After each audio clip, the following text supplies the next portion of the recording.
the Safety Doc Podcast with author, radio host, and nationally recognized safety expert, Dr. David Perrodin. Join us each week as we discuss the best and most bizarre practices in safety preparation and crisis response. Follow Dr. Perrodin on Twitter at SafetyPhD. And remember, the truth will keep you safe. Hey everybody, this is Dr. David Perrodin from down here in the North Star Recording Studio, saying hello on this October 8th from southern Wisconsin, where it was 57 degrees today, will be 62 tomorrow, 65, and then 70 degrees. Yes, 70 degrees on Tuesday. And that could be our final 70-degree day of 2022. Will I bike? It's possible. If I do, that would be the last outing of the year. So today was class day, so I was teaching, and that went well. The shared vision document, the trial that we did on here in a different show, that worked really well during class. So I'm going to keep that for future years. And what do I have over here? Oh, okay. And then I have a couple things from today's class of the format I'm going to tweak for next year when I instruct this class. So, but otherwise things are going pretty well. And I brought in a volleyball today as for an activity of if you're trying to do a shared vision, how far out do you plan? So me standing in a certain location was 10 years. One of the students was now. So, visually, where do you place that volleyball? And she decided to place it what would be 6 years out, or about 6 feet away. Then we talked about how you need to kind of forget about the minutia of things when you're going toward a shared goal. That stuff needs to happen, but that's not where the focus is. It's more to macro level. So getting toward that shared goal, and that went really well. And actually, the results of that, if it's shared out here, let me see. Dun, dun, dun, dun, dun. I got to burn my Dropbox files here. No, the pictures didn't show up yet, which is a little strange. Uh-oh. Camera uploads will stop syncing after 45 days of app inactivity. Please turn off battery optimization. Yeah.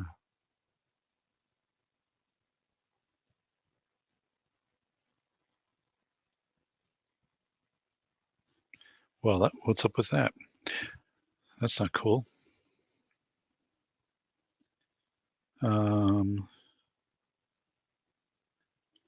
Yeah. Well, anyway, weird. So it just synced over. Let me find it.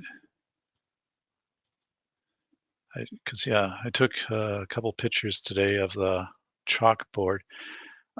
When I teach in this specific room, this is a room with a chalkboard, not one of the original slates that from the 1890s or when the building was constructed. So this isn't my favorite room to teach in. I actually kind of like the whiteboard setup. So, or if I have the large chalk slate that goes for a long 25 feet along a wall, I kind of like that. So not to complain, but of the two rooms I'm teaching in this year, I don't like this one. And the monitor is like square. So it's kind of weird to lay things out. And then if students go up and do presentations, they mention it too. They're like, I'm not used to like a square screen. It's like a 14 by, it's just kind of strange.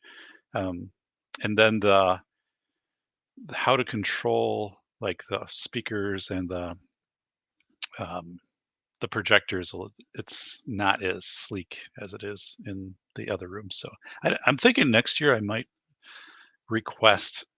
I might go through and kind of just pick a few rooms and see if they'll honor my request. Because usually when I teach, I mean, 90% of the university rooms are empty on the weekends. So, and in that building, um, but I, yeah, I don't know. It's just and well, something when I got to the room today, there had been something else that must have been in the room. So the tables were all arranged in kind of this weird manner, and we should have just undid that when we got in there, and we didn't. We just kind of went with this weird um, round Knights of the Round Table setup and it just was a weird. It wasn't the most conducive setting. I should have just changed everything up at the start. But with that said, things are okay.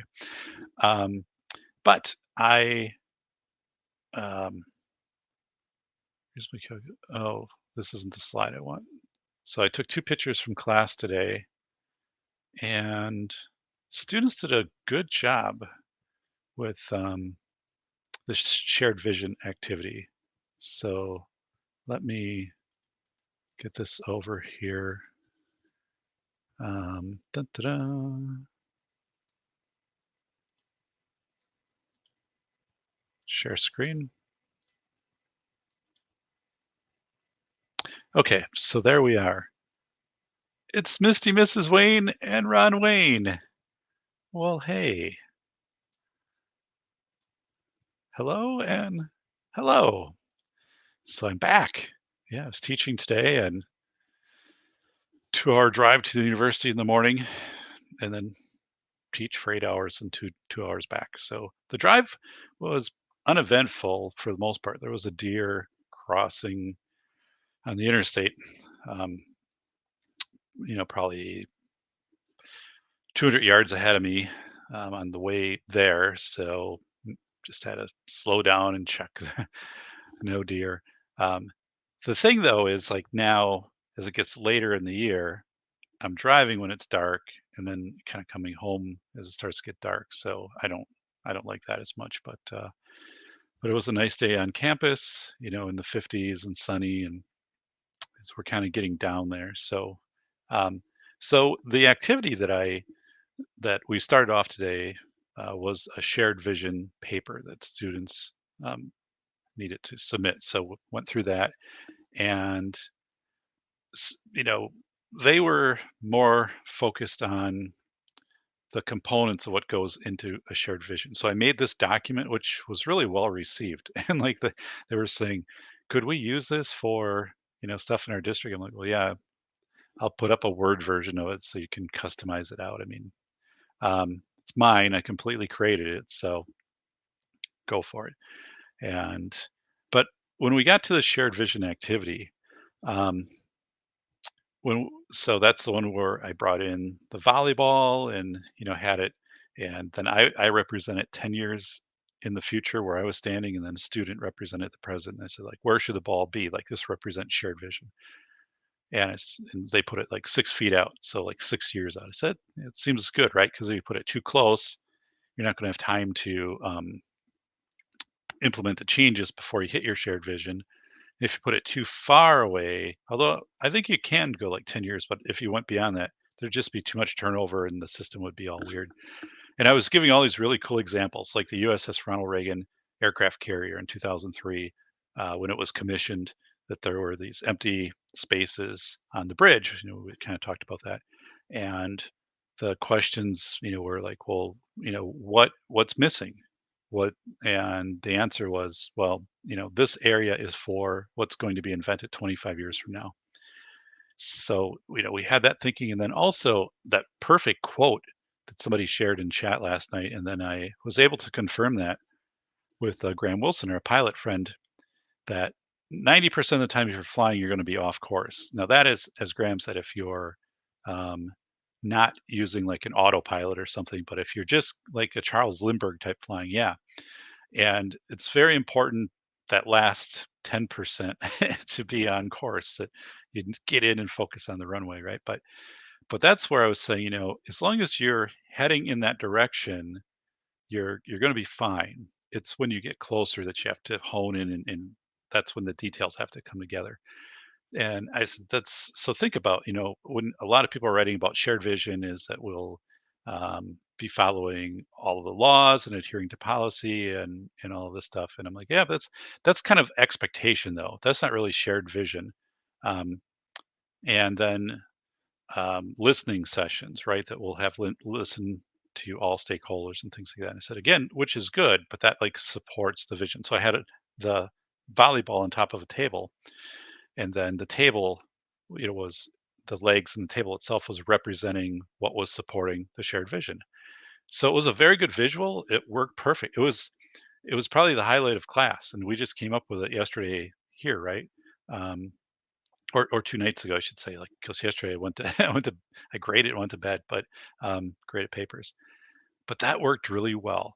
So it's an activity I'm going to include, and that's what I've been finding this fall. The stuff that I build that is custom, right, for class, like projects and interactive activities, they're excellent. They're highly interactive, just like this activity was a hit. So so anyway, shared vision, I took a picture of the board, and this is what they came up with. And then remember our friction creates um, traction. That was over on the right-hand side. But shared vision, so so after we went through the activities and I had the sheets and gave them 5 minutes to kind of think on their own, and then I said, what are the things that belong on shared vision between your principal, your special ed director, board of education? And this is what they said: integrated technology, right? Which was spot on, um, meaning that you're going to be um, you're everything from virtual reality to like a Boston Dynamics dog.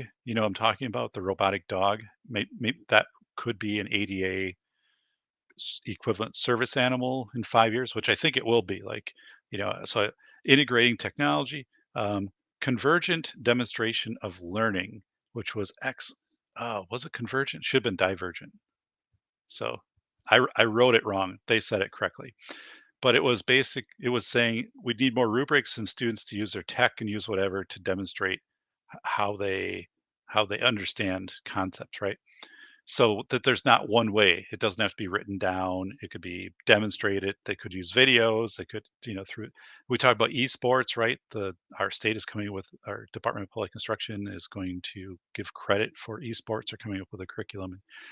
So that should be divergent, but we had it correct. I just wrote it wrong. Just notice that now. Mobile, not bound, not site bound. So meaning that the student always would have access to it, whether they're at home or right wherever they go. So that also means a commitment by the community and you know internet and accessibility and stuff like that. And the bottom one is that there would be uh, kind of a renaissance in what teacher training is, right? Because and professional development, it would be skills based versus scores based, which they came up with. I thought that was really good. Um, so the reality, right, is that you it's not going to make sense to require teachers to get a 4-year degree and then most of them have to have a 2-year master's plus like some additional certification. Like that just doesn't make sense anymore. People aren't going to be spending that much time in a lot of careers going to school. So the whole college and school model has to change more to certification. And if we just think back, like when I was in college, there were a lot of classes that were required that didn't didn't apply to what I was doing, right? It was that whole not theory, but this approach that the colleges had, give you a broad base and try different things to try to figure out, where your interests lie, which is really another way of saying, if you're here 4 years, we get 4 years of money versus if you're here for 2 years, we get 2 years of money. So, um, we said, there that so 6 years from now, right, you would expect through your advocacy with your legislators and maybe through reauthorization of education laws, right, that your teacher programs will be different. And I say it's not just teachers, right? It's probably going to be many fields because I think it's unlikely that people are going to be going into these 4 and 6 year programs, and these existing 4 and 6 year programs will be consolidated down. So, and there was a turnaround factor on this too, because part of it was, so let's say the Board of Education, one of their visions is that they want more people who graduate, students who graduate, to stay in the community or to return to the community. Well, if you have a setup where they can get some training while they're in the community, or you have high speed internet or whatever is in your community, and um, if the student isn't going to be away after they graduate for 4 to 6 years, there's a higher chance they might return. So anyway, it worked out really well for the first time we ever did it. This makes sense. Thanks, Ron. Misty, Mrs. Wayne. I wish I had teachers like you who would have actually learned stuff in school. Well, thank you. I appreciate that. Um, I um, I benefited from some awesome, awesome teachers. So, and when I was in my administrative program, um, Barb Natelli and Lanny Tabaldo. So just as real as they could be. So hey, it's Bending Ballistics. Yo, yo, yo. Appreciate it. You and Coop last night. Great show. Um, so you know, so the first part of this class. So this class includes budget, special education budget, and then special education law. Today was more law. The first class was more budget. And then the third class will also be more law, but more case study. So the way I build the class out, there's it's not a great class. Well, it is a great class, but it's designed because the classes aren't built in a vacuum. All of the classes have to cover certain standards. So things I have to cover in this class that aren't covered in other classes, for example. But budget comes into this class, which is okay. You can make that fit with the laws, right? Because it can say in 1973 there was the Rehabilitation Act law, so that created equal access, and then 1975 was for special education law, and 1990 was ADA, and then under those laws here's funding, and then funding, here's budget, here's how we go into the different funds in school, and then that activity, Fund 27 and the different project goals, which people did a great job with that. That was a super activity. And then today was going more into the uh, shared vision in the morning as a leader. Like, how do you? So this is the part that I had to be very precise with. And I said, I bet when you were doing this assignment, you're probably like, come on, like a shared vision thing or like a mission statement assignment. You know, and I said, I get it. Like I get it. Part of it is it's required for the class. It's one of the essential questions. But I said, we're going to do an activity and I'm going to show you how this ties in to your budgeting, your allocation of assets, right? And how all of this works together. And if you don't do this, like if you don't have a method for doing this shared vision, um, it's going to be represented in budget issues, staffing issues down the road, like 3, 5, 7 years, things that will be very difficult to correct. And things that you might be dealing with now because the shared vision thing wasn't done correctly. So that's where I was teaching and saying it's not about this micro stuff. And it's kind of weird because it's a law class, right? And for some of it, I was saying some of the stuff doesn't matter. Like uh so you know um which I know is it's a little weird to say that, but you have to keep your focus on what is out there to your 5 and 7 years, and people will move toward that, and as they get closer you can bring them in. Like the plane is 90% of the time the plane is off course but moving in the right direction. It's the last 10% that has to be dialed in. So I said if you spend all your time trying to fly in a straight line, and you're gonna just burn yourself out and burn your staff out, and it's not necessary. Like, you don't have to do that. Um, and then I had kind of a trick question in there because it was the volleyball, and I said, "What color should the volleyball be?" And students are throwing out colors. I said, "Well, actually, it's it's kind of irrelevant in a way." I said, "The only thing the ball represents is the vision. You have to know that it's there. So obviously, it has to stand out, but not be something that only captures your attention in the room, right? Like, it can't be you can't hyper focus on that because you have to pay attention. But if anyone asks you, like, what is the vision, you'd be able to point to it. You know what it is. So, like, fluorescent yellow or orange or something like that should be the ball. But some people kind of, and it was a little bit of a trick question. They think, oh, there's a trick question, right? So, maybe the ball should have different colors on it to represent, um, different initiatives, green for sustainability and things like that. And so, nope, the ball itself only is a beacon, and it's something you put out there. It's not something anyone else built like a Lego. So, the ball only represents that this is a point in time and space, right, that you are traveling to. So, and it's not like, what is it? Years ago, the Voyager or whatever, we put something out in space, like a record. If an alien found it, they could play it and get some information from Earth. I said, yeah, the ball itself, no one's going to decode, has no special meaning, right? It only marks a time and location, which is that you've decided where you're going to put out into the future. So you had the ball at one point and you threw it out, and now you do activities to get yourself. So it's really good. Like, people really got into that, and like, that was one of the best organic activities that I have ever done.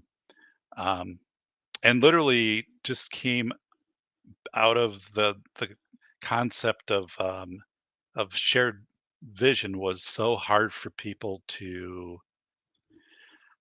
kind of coalesce and to put that together. And as I said, it's difficult for me too. Like, when someone sits down and says, "Let's put a mission statement together," I'm like, "Yeah, that's nope," you know, because what a mission statement is, fills in letterhead, and it's up on a wall and something. It's usually right so broad it really doesn't have meaning. Like, everybody will feel welcome here, right? Well, they should anyway. Like, that shouldn't be a mission statement. But the stuff we did today was really great on that shared vision, right? So, you're getting people to so they're thinking about these concepts again, technology, and then they're also like, I have to be a futurist, right? I have to anticipate and have people as you're doing, and then they're like, right, they're putting all stuff in. As I said, as you do that, people will be energized by that, and it's transition. You will move people forward. You'll have new activities. They'll see your vision. Like, if you're looking too close, like, if you're like, oh, we're going to measure this at the end of the year and stuff like that, some things you will, but if you're really going to make the big changes, where you're going to put your budget and assets and all of that, like, you're looking. And the other part too, which was really caught people by surprise, it's Bolo. Da-da-da. Hey, Bolo. I said it's Bolo, and they're like, hey, it's Bolo. Um, what really caught people by surprise is when I said, when you get to where the volleyball is, when you get 6 years out, most of the people involved in that shared vision be gone, right? Um, just, you'd expect more than half of the people, whether it be students, staff, families, all of that, the turnover, they'll be gone. They'll be different people. And there might be multiple people. It might be 3, 4 administrators out by the time you get to that. So we talk in class. I always have the 4 things up: discretion, best interest, Board of Education policy law, and then induction. And then they were seeing it today. They said, so we really have to have a robust induction process. I said, yeah, because when that vision is set and you leave or someone else leaves, they have to, at the moment they get that baton, that vision has to transfer to them, right? And that's why you make this kind of at a macro level, because anybody coming into an organization is not going to know and be able to do these very finite micro things that you do, that they would have to learn that, right? But they can quickly grab on to the big macro things which keep them going toward the vision. So So this was really good. Like it made a lot of sense. And then I had my video game controller, which is still in my bag, my PlayStation, and I was talking about how esports, right, introduce a lot of activities for students with disabilities. So from a legal perspective, it um, free and appropriate public education, FAPE, least restrictive environment, extracurricular activities, that you have a curriculum that can go toward college and career readiness for students with disabilities who are 14 and older. And then the um, Title IX, how that would be, how that would benefit from esports, your district's Title IX, athletics, esports are mixed gender teams. So, I mean, all of these things came in, and we talked about, students with disabilities and how you can customize out controllers and you can go in a Thingiverse. So we were doing that, and I'm like, look at this! Like, you can put a request out there, and you can have people do this, right? They can send, the code stuff, and you can have it printed in your own school 3D lab, and so like nobody was doing this. Nobody had the esports, and then we got into like, what would this look like in policy? And then I also said, like, there are districts, though, that have zero tolerance policies, and they will not allow esports because there the there's either a cartoon gun used in esports or there's an act of violence, like Super Smash Brothers, right? So, in esports. Now it's not graphic stuff, right? It's more, again, cartoony things, but, I guess there you could argue like Pac-Man is an act of violence because the ghost would eat Pac-Man as Pac-Man is eating the pelts. But these very literal interpretations um, derail these districts. So we got into that, and I said, "Here's when people get hung up on this stuff, and you wipe out opportunities for a ton of kids." And I said, statistics locally in our state. Talking to the head of esports and looking at numbers. Students participating in esport typically are students who do not participate in any other extracurriculars or sports. So participating in extracurriculars um, is related and could be correlated, depending on what you look at, Centers for Disease Control, CDC studies on connectedness, but to increase attendance, um, increased academic performance, decreased discipline referrals, and all this. It's just good, right? Um, so we got into that, which was a good thing. And let me go over. Hey, it's Twisted Rooster. Whoa! So we're closing in just a couple hundred hours here from monetization. Um, we check what's going on here. It's bacon. Super Smash Brothers being blocked for acts of violence. Yeah. See, so that was a thing. Um, and this again. So I was sharing this out, and I have this document, and people are like, and they appreciate it, and they're like, so this is like in Moodle. I'm like, yeah, I put it in class, like it's up here, you have access to it. And they're like, and I said, I generate this. I interviewed the head, right? And so he reviewed it in the state just a few weeks ago. I'm like, this is brand new for this class. And I said, so people don't see themselves.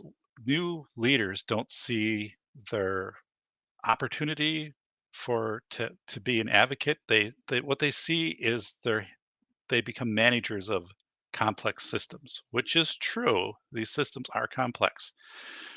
Um, Meaning, like, if you're a special education director, now large part of that students with medical needs, it is a very complex um, position. So they see themselves as this complex manager, and I don't think they see themselves as the leader. And if they do see themselves as the leader, it's really pretty confined to a district level. It's not that they see themselves contributing to change at a state level or something like that. But I think it's more manager. So, I said, so let's say your board of education policy said, we're zero tolerance, but we have schools across the state that are in esports. Racine, Bontello, and one district, Random Lake, I think Jolly Good Soda is their sponsor. That's where Jolly Good Soda is. So I said, would you would you ask your board to reconsider the policy or to amend the policy. And people are like, "What? Like that happens?" I'm like, "Yes, you can make that happen. I've done it. Like I have done that. And you can not only can, but should you? What do you think?" And so you kind of get people, and pretty soon, some people are saying, "Yeah, absolutely, I should." And I'm like, "Yes, you know, so what would that involve, right? Let's just talk a little bit. Well, it would involve, maybe going to a district or two and what, talking with them, asking about their esports and getting their data about, how students are participating and students with disabilities, right? Because of special education class and law class. And I said, yeah, these are the type of things. Make it tangible for your board, right? So I'm like, you wouldn't do a PowerPoint. You would probably actually have clips of a game. So I brought some of those up on the and how the game is kids together. It's not separate that they're at home and these skills that go with it and this DPI curriculum and contact UW Parkside, University of Wisconsin Parkside. This fall they're teaching for the first time ever a class on esports, kind of esports designs, how to build out the teams, how to do these things.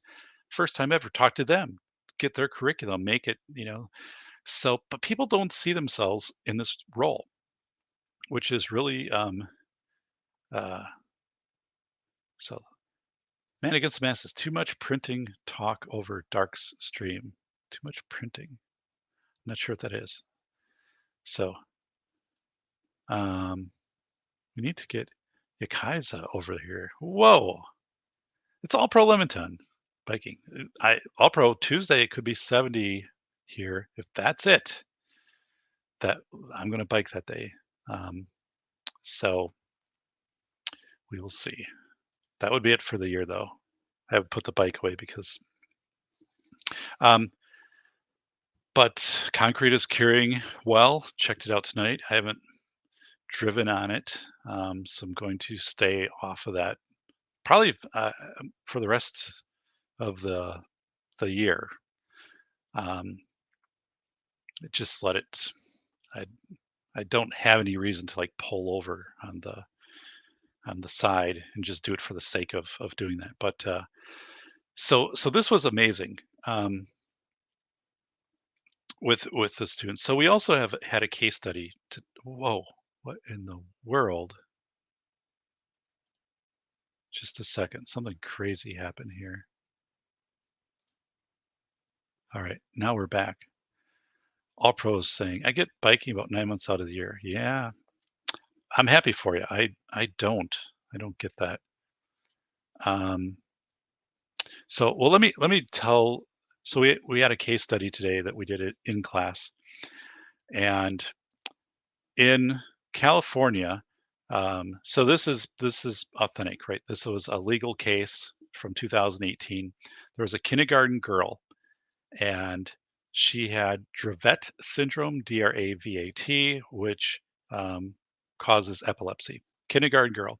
The doctor wrote a order for the parents and to give to the school to say the girl should receive CBD oil 2 times while she's at school and then throughout the day, like every, I don't know, 4 hours or whatever it was. And the doctor was, the doctor wrote, and also the parents wrote that the administration of the CBD oil decreased the 5-year-old girl's frequency of seizures and severity. So those decrease, decreased, meaning that they believed that she was receiving benefit from the CBD oil and that they had documented this. Um, so that's a little weird because when schools get orders from doctors, they still have to do evaluations and still have to consider the doctor's order and whether they will follow it or not. Usually it'd be the school nurse who would follow up if there's some questions about it. But the case in California, and some schools have zero tolerance for CBD oil. So I brought up a couple districts in Wisconsin. I'm like, let's look at their policy, then bring up your own policy. And some of the districts, they didn't have anything specific to CBD, but it would say if it's an herbal supplement. I'm like, well, I said, so yeah, what does that really mean? Like, that kind of could mean anything. But um, so we go through this case study, and what what happened in California with this girl is the district said, nope, our policy says no CBD oil. And the school is saying, if we, it's not coming from a pharmacy, we don't know if it has THC in it. If it's above 0.3%, then it is considered, if we administer it, or it would be a violation of federal law for school staff to administer THC to a student. So this is the argument, right, that the school came up with. And so it went to court, and it went to Sixth Circuit Court. And what they did is they said, we're not going to minister it in school. And then basically the parents are saying, well, then we're not going to have our daughter in school if you're not going to administer it. And there's, because there would be an increased chance of seizure in severity or frequency, right? So the district said, well, it was weird. We'll continue to educate your daughter, but it'll be 1 hour a day and it'll be at home. So either send somebody there or do it like through a teletherapy thing or teleschool, which was absolutely crazy. Like, so we paused and everybody in class was like, come on, that's ridiculous, right? So, but we got into this. I said, why did this happen, right? I'm like, because people in this district had to know from start to finish this was wrong, but you get caught in your policy. You have the zero tolerance policy, and someone has to stand up and say, this is wrong in this case. We have to make an exception to this policy. Like, we have to go in and, people think that these policies are absolutely ironclad and you can never mess with them. And I'm like, that's garbage. Um, so thanks, Benning Ballistics, a guy from my stream. Well, that's good. Thanks, buddy. It's Polksa. Polksa. Dun, dun, dun, dun, dun, dun, dun, dun. So whose interest is being served here? Twisted Rooster. So we go through discretion, best interest. Best interest is a legal term in education. So we go through that to start class, and I said, who's making the call, right? And what would you do if this was your district? Because it could be, let's say this girl, moved, or the situation comes up in your district. What would you do? Because you're going to have to make this call. And what if your nurse says, I'm not going to administer it because it might have THC in it? I administer it, I could lose my license if it has more than 0.3. Again, because it's not coming from a pharmacy. So we get into this whole thing, and then it's okay. It's like, again, back to policy. Policy can be changed, and it's not a big deal. So, and people they'd never heard that before, right? Like, they've never seen Board of Education policy actually be changed. Um, at least not where it hasn't been surrounded by some event that has controversy, right? The policy for masking, right? Right. They've seen that maybe changed, but I'm saying there, all of your policies can be changed. There can be adjustments to policies. Now you have to stay compliant with, if it's state or federal law, but you can make things more or less compliant. Example is, you could have a policy that says our doors have to be locked during instructional time. Kentucky requires it at state level. No other school does. So I'm like, you could adjust these things, but would you do that? So that's a question. Like, would you, as the leader, uh, say we need to change the policy because the student needs to be here, and we'll get a release from the doctor. And, also, if there is THC in here, which we don't believe there would be, from the doctor, what is the risk versus reward if by chance there was some THC in the CBD oil, especially it was above the 0.3, right? Which we're, we would assume there isn't, but let's say something like that happened. Is it life threatening? No. Um, but what is life threatening is severe seizures and frequency of seizures, right? So your risk versus reward argument falls apart, meaning, like, you should do this. So you don't, these zero tolerance policies for things like that need to go. Boom, gone. What the Sixth Circuit Court did is they ruled against the district, in California, and they said the district was completely unreasonable, and they sided with the parent and said this child should be there, and the district should follow the physician's orders on this, and which, so it was an interesting point during class, right? Because people got because everybody kind of knew this, right, as we were going through this, but they also were kind of like, if if they were the person, the director in that role, what would they do, right? Would you would you challenge your board of education and your superintendent, this policy, right? Would you challenge that? How far would you take this? Um, and or how would you educate them? How would you go about this? And what if you got, pushback pretty strongly, like if it was a school nurse thing? I'm not doing it because I could lose my licenses if it THC, and if and then if you convince somebody to do it, I'm going to tell them not to do it. So where do you go with this? So it was interesting. But people got, I think, into the mindset, and I said that's why you have to be an advocate on this stuff, right? And you have to do what's in the best interest of the kid, as Rooster said.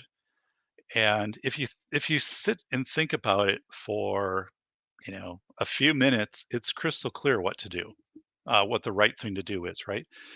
And but again, you know, I'm not sometimes, I'm pretty convinced I'm the first person who brings this up to people.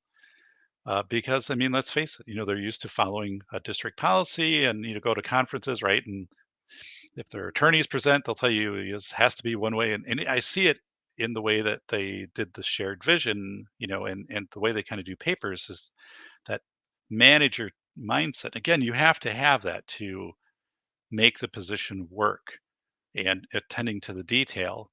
But have to have the ability to kind of zip, put yourself on a drone and go to a macro level where you can kind of look at the big picture for a little bit, like put your mind on a drone. And and I said, as we went through this, let me know if I'm wrong, but I'm guessing everybody in here was kind of cringing, like, this is wrong. Like the school shouldn't, boot the kid out because of twice a day. And then they're like, well, maybe it was complicated with the CBD administration. I said, no, it wasn't. Like I went through actually the case. So here's the article. It was a dropper. Kids come down. They always get medications. This was, typical thing. So, you know, it was clearly a policy decision.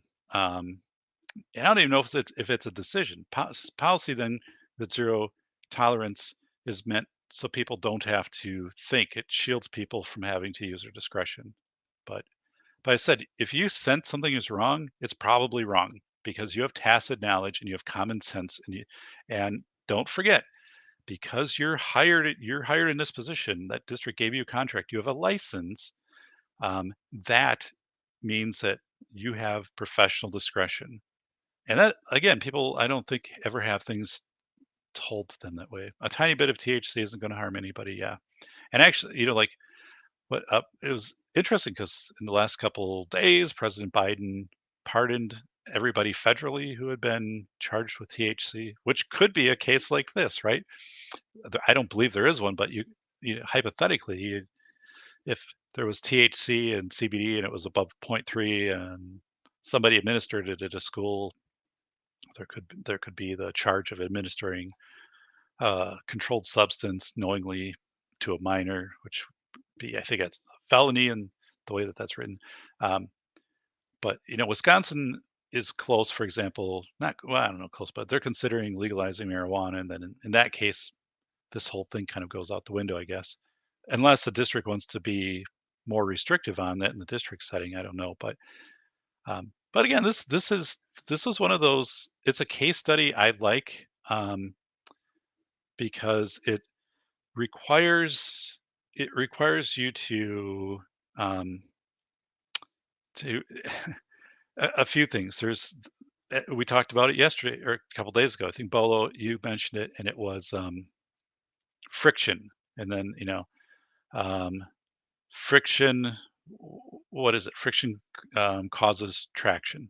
Is where we kind of got. And I said, we are so taught, all of us, right, to not have friction. The moment friction is there, we are taught these techniques to try to appease everybody, right? Um, and that could be in your own. You don't. you don't want confrontation, and that's within your own structure, horizontal and laterally. Like, so if you're a director and your head of nursing is saying, this, I'm not going to do this, and people shouldn't do this. It's breaking the law, or it could potentially break the law, or puts a big liability on me. I could lose my license. And okay, I, if you're not willing to do it, we'll have somebody else that will, do it.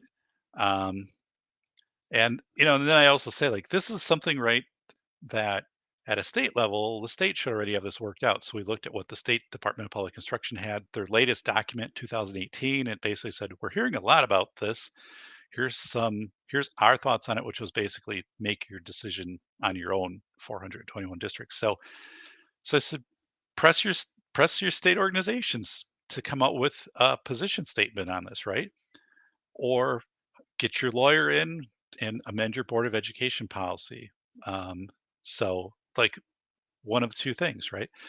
But next year, so I'm going to change this class up and have people do pretend testimony before a hearing committee at a state hearing committee, and I did that in my superintendent class. It worked awesome.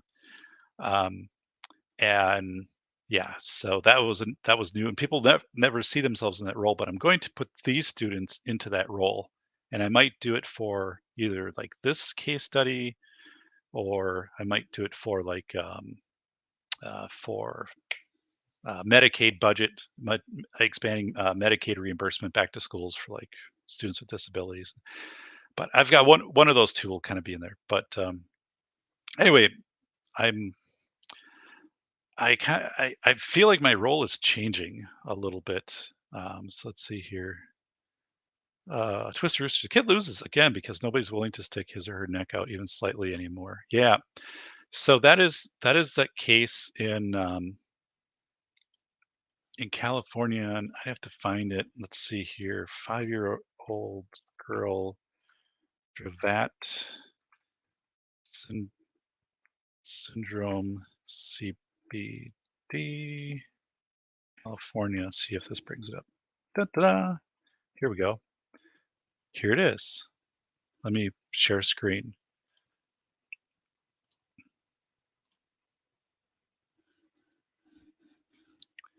Here we go. Okay, again, 2018, Brooke Adams. Yep, so this is the girl. Let's make this a little bit bigger. So this is important stuff. And again, when I instruct, and and I can tell it makes some people uneasy, to try to imagine confronting their own systems, then also, meeting with their state legislators or testifying at a state hearing committee on this stuff. But I'm like, that's where you've got to go, right? You have got to have that, as Graham said, kind of that primacy. From the start, you've got to set the tone and the message of what's right.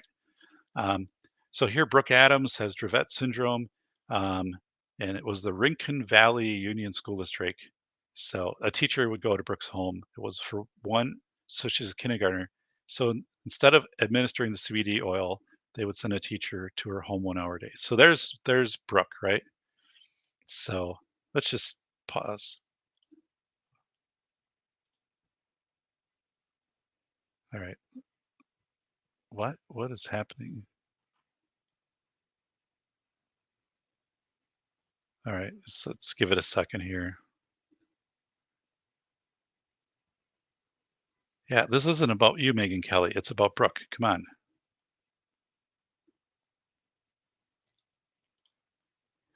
Okay. So this isn't the greatest still, but zoom enhance.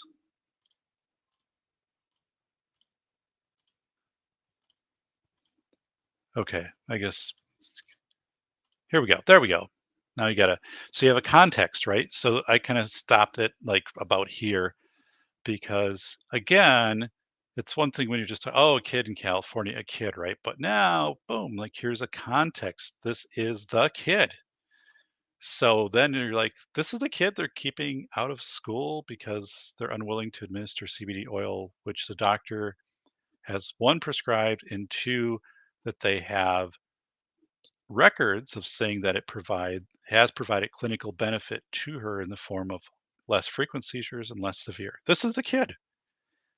And so this you're 1 hour, you're not allowing this child in school because you're not saying, we'll administer the med. You're saying we'll come to the house 1 hour a day. So um, just wrong, right? So that's where you try to be like, uh, I try to empower people because I've taken on the system, right? I mean, twice on PBS, my book, School of Airs, punching at the PSEL standards in the industry of school safety. Like I've been big stage in high profile things against the craziness of policy and industry, right? Um, so boom, we go and so there's Brooke, and then let's go Twisted Rooster. Notice in the article that the focus is on legalities and not necessarily a child whose life would be much better. Yeah. So um, you've got it. Hey, it's Corey Slater. Um, so you know, I I had the court case as a file in class. So we got into some of that, but um, as I said to people, here's some parts of this, but right, I'm not going to go through the entire thing. You kind of expect them to go through, but to put this out there of saying, right, you have to make a decision, and then how do you change board policy? Well, yeah, you talk to whoever your board, the secretary is assigned to the board, right? And there's a process every board has for that. They'll let you know the process, and then you would work with your superintendent, submit it. But I said it can literally happen in a month. Like the policy can be changed, and in the meantime, like you could make a administrative change to this while the policy is being done. Like there are many ways you could make this happen.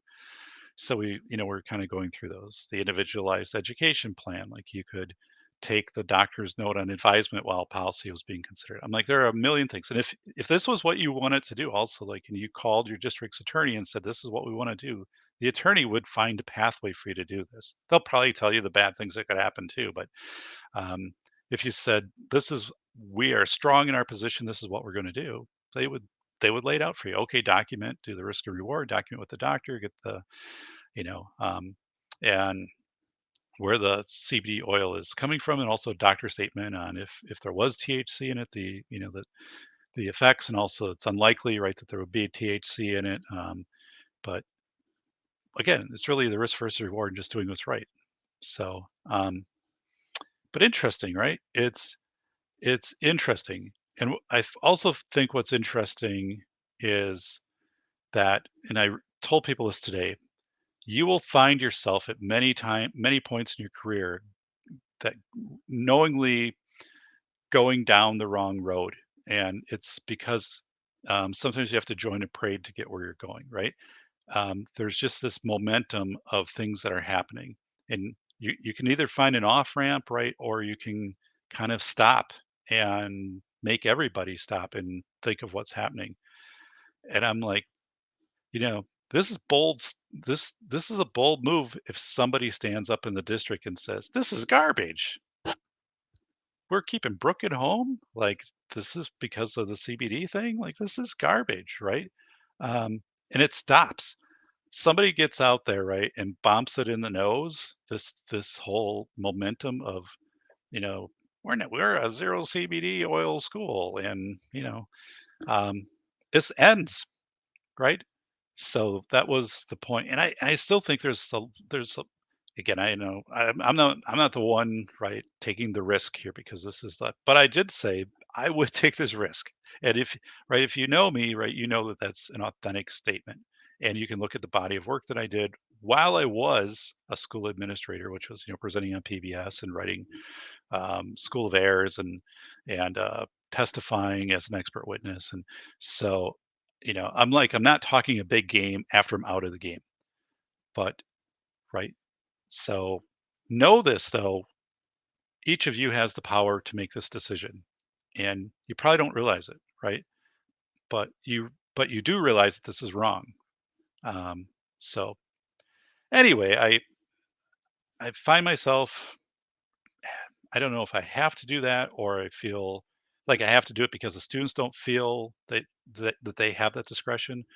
Um, afford it to them, that professional discretion, or like that the district has their back and things like that. And or if like I'm just seeing this more and I'm conveying it because I think it's important to to get out there to people. Um, but anyway, let's look again here. So we have 5-year-old Brooke and with a Dravet syndrome, and the school district there in California said, nope, you can't be here because we're not going to administer the doctor order CBD oil to you. Um, right. So it it borders on a real, um, I don't know, almost like inhumane position by the district. And as I brought this up too, I said, there's a real lack of empathy here. And what happens, right, when you get into zero tolerance, you get into something that becomes very passionate for a district. One is if they tell their lawyer, you got to support us and back us. Well, of course the lawyer will do it because the lawyer's getting paid by the district. So they'll just keep taking the money. They'll dig that hole as deep as they can. And I said, when people get passionate without becoming informed, like if they're like, we're zero tolerance no matter what, and they'll keep going and they'll double down, double down, double down to where they can't get themselves out.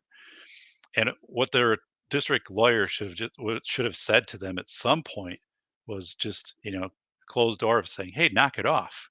Like, is this really the position you want to dig in? But of course, you know, they're not getting that.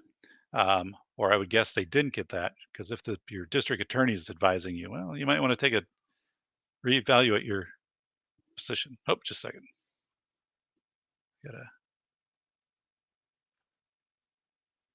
I'll be right back. How were the beans and chili that you had for breakfast? They were delicious. Thank you for asking. But now I am very gassy. I'm sorry to hear that.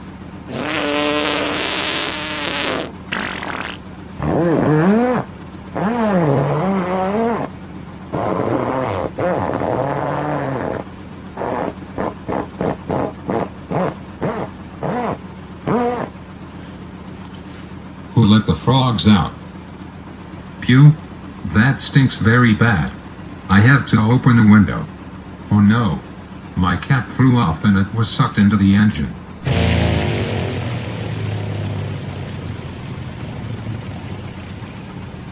Holy smokes, the engine just cut out.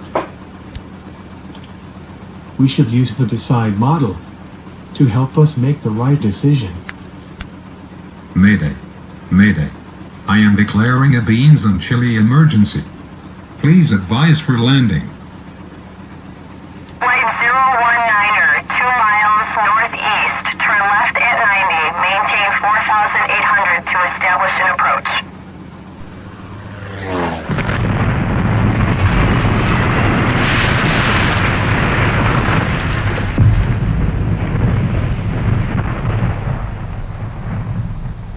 Engine 5, dispatch. Pockets of fire all around.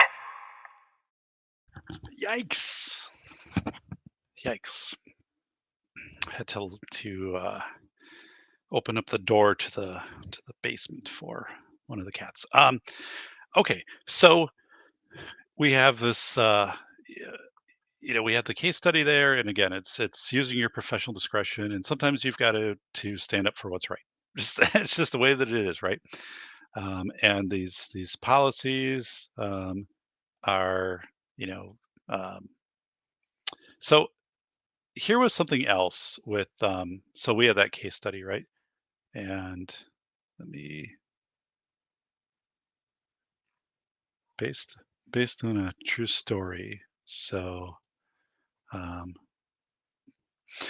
so some of the schools, and I shared this before, so we also talked about esports, right? Where some of the schools would say, nope, esports is a no-go for us because of the violence in the esports. And yeah, it's like, A lot of colleges right now are doing esports and building arenas for esports. The floor that I was on today, all right, fourth floor where I was instructing, down the hall, they took out the fifth floor ceiling and they have an arena down the hall. Actually, my key card doesn't get me into this room, but I can look through the window. It's their esports arena. So I mean, it's elaborate. And I said, it's just down the hall. It's literally 40 feet from where we are right now. And it has, seating for about maybe 30 people, like in an audience and back, and then a massive big screen, and then like your team sits in front with us. I mean, it's just absolutely phenomenal, and this is really like steep seating. It's just so, I said, you're taking this, and schools are going to be doing this. Like it's right for kids to have this, and second, you're going to lose out on open enrollment. This is just really short-sighted. I said, this is the type of thinking that caused districts to not go with one-to-one devices for kids because, oh, if they got it, they're going to be on their iPad or whatever all day and their Chromebook, and we can't do that. And, they're not going to have that in real life anyway. Like, and how about the cost and all of that? Well, like every school has one-to-one devices now, so somebody stood up to their board of education and said, as a superintendent, no, this is where it has to go.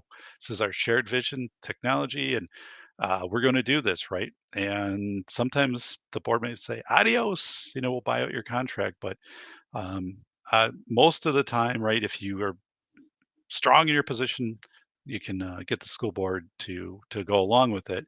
But yeah, so again, I brought this up and said, what might you do as the director, knowing that students with disabilities, and I talked about there's a student who's a quadriplegic who uses mouth, um, a stick that manipulate a controller, and he's one of the top players in esports, high school players. I said, so if that kid is in the district, right, that has, because of zero tolerance with weapons, right, they don't allow or violence, won't allow esports. That kid doesn't have this opportunity then, right? Or this other kid who got a 60% scholarship because of this, the other kid that got into Mankato State, like these kids don't have the opportunity. And then not only that, but just the attendance, the academic benefit, the school connectedness, the communication skills, the DPI curriculum that goes with this. Um, you're just throwing all of this out, right? Because, well, we can't change. We're not going to change our policy. Zero tolerance is zero tolerance. And I'm like, but really, like, so. And again, taking it back to everybody out there, what would you do?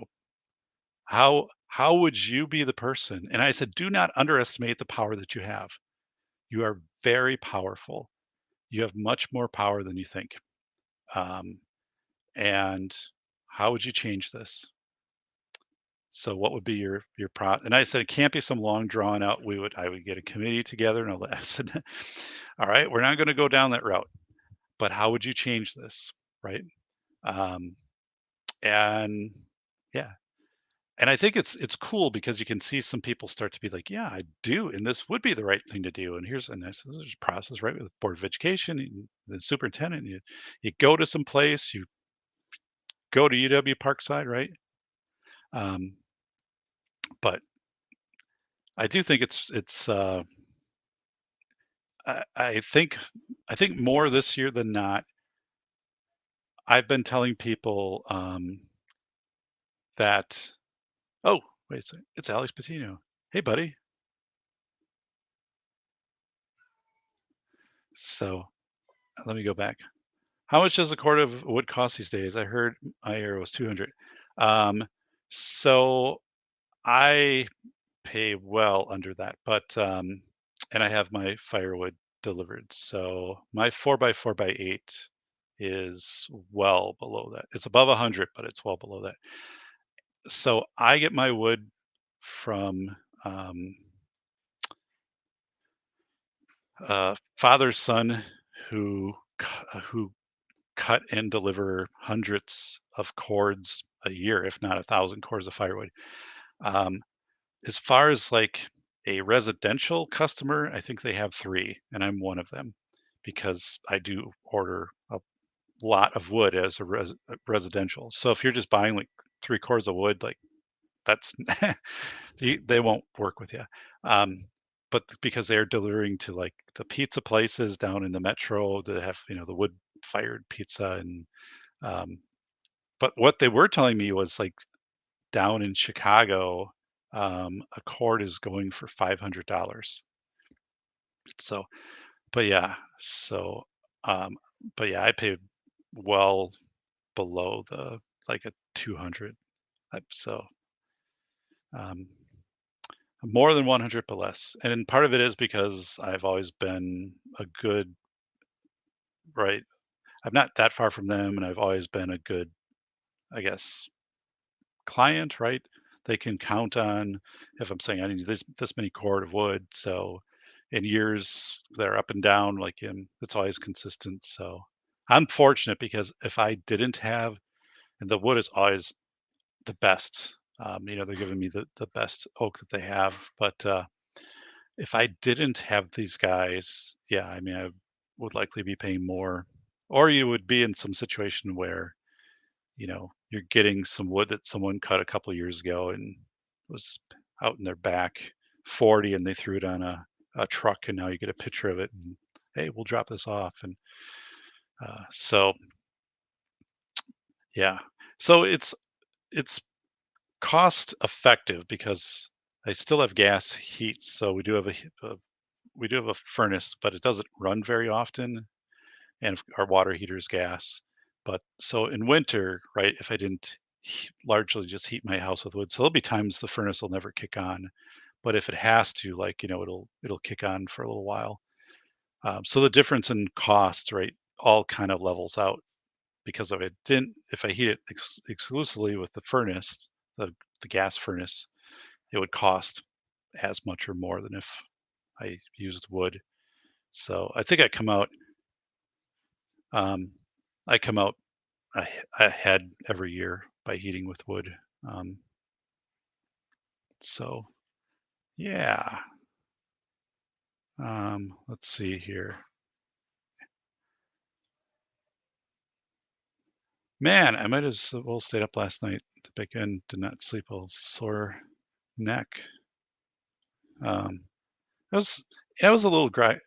I know Bacon runs his kind of those marathon shows at times. I went to bed because I had class, and like I said, I had to get up and be on the road by 5:40 today, and um, still groggy, still a little groggy, and I have to stack firewood tomorrow, or haul and stack firewood.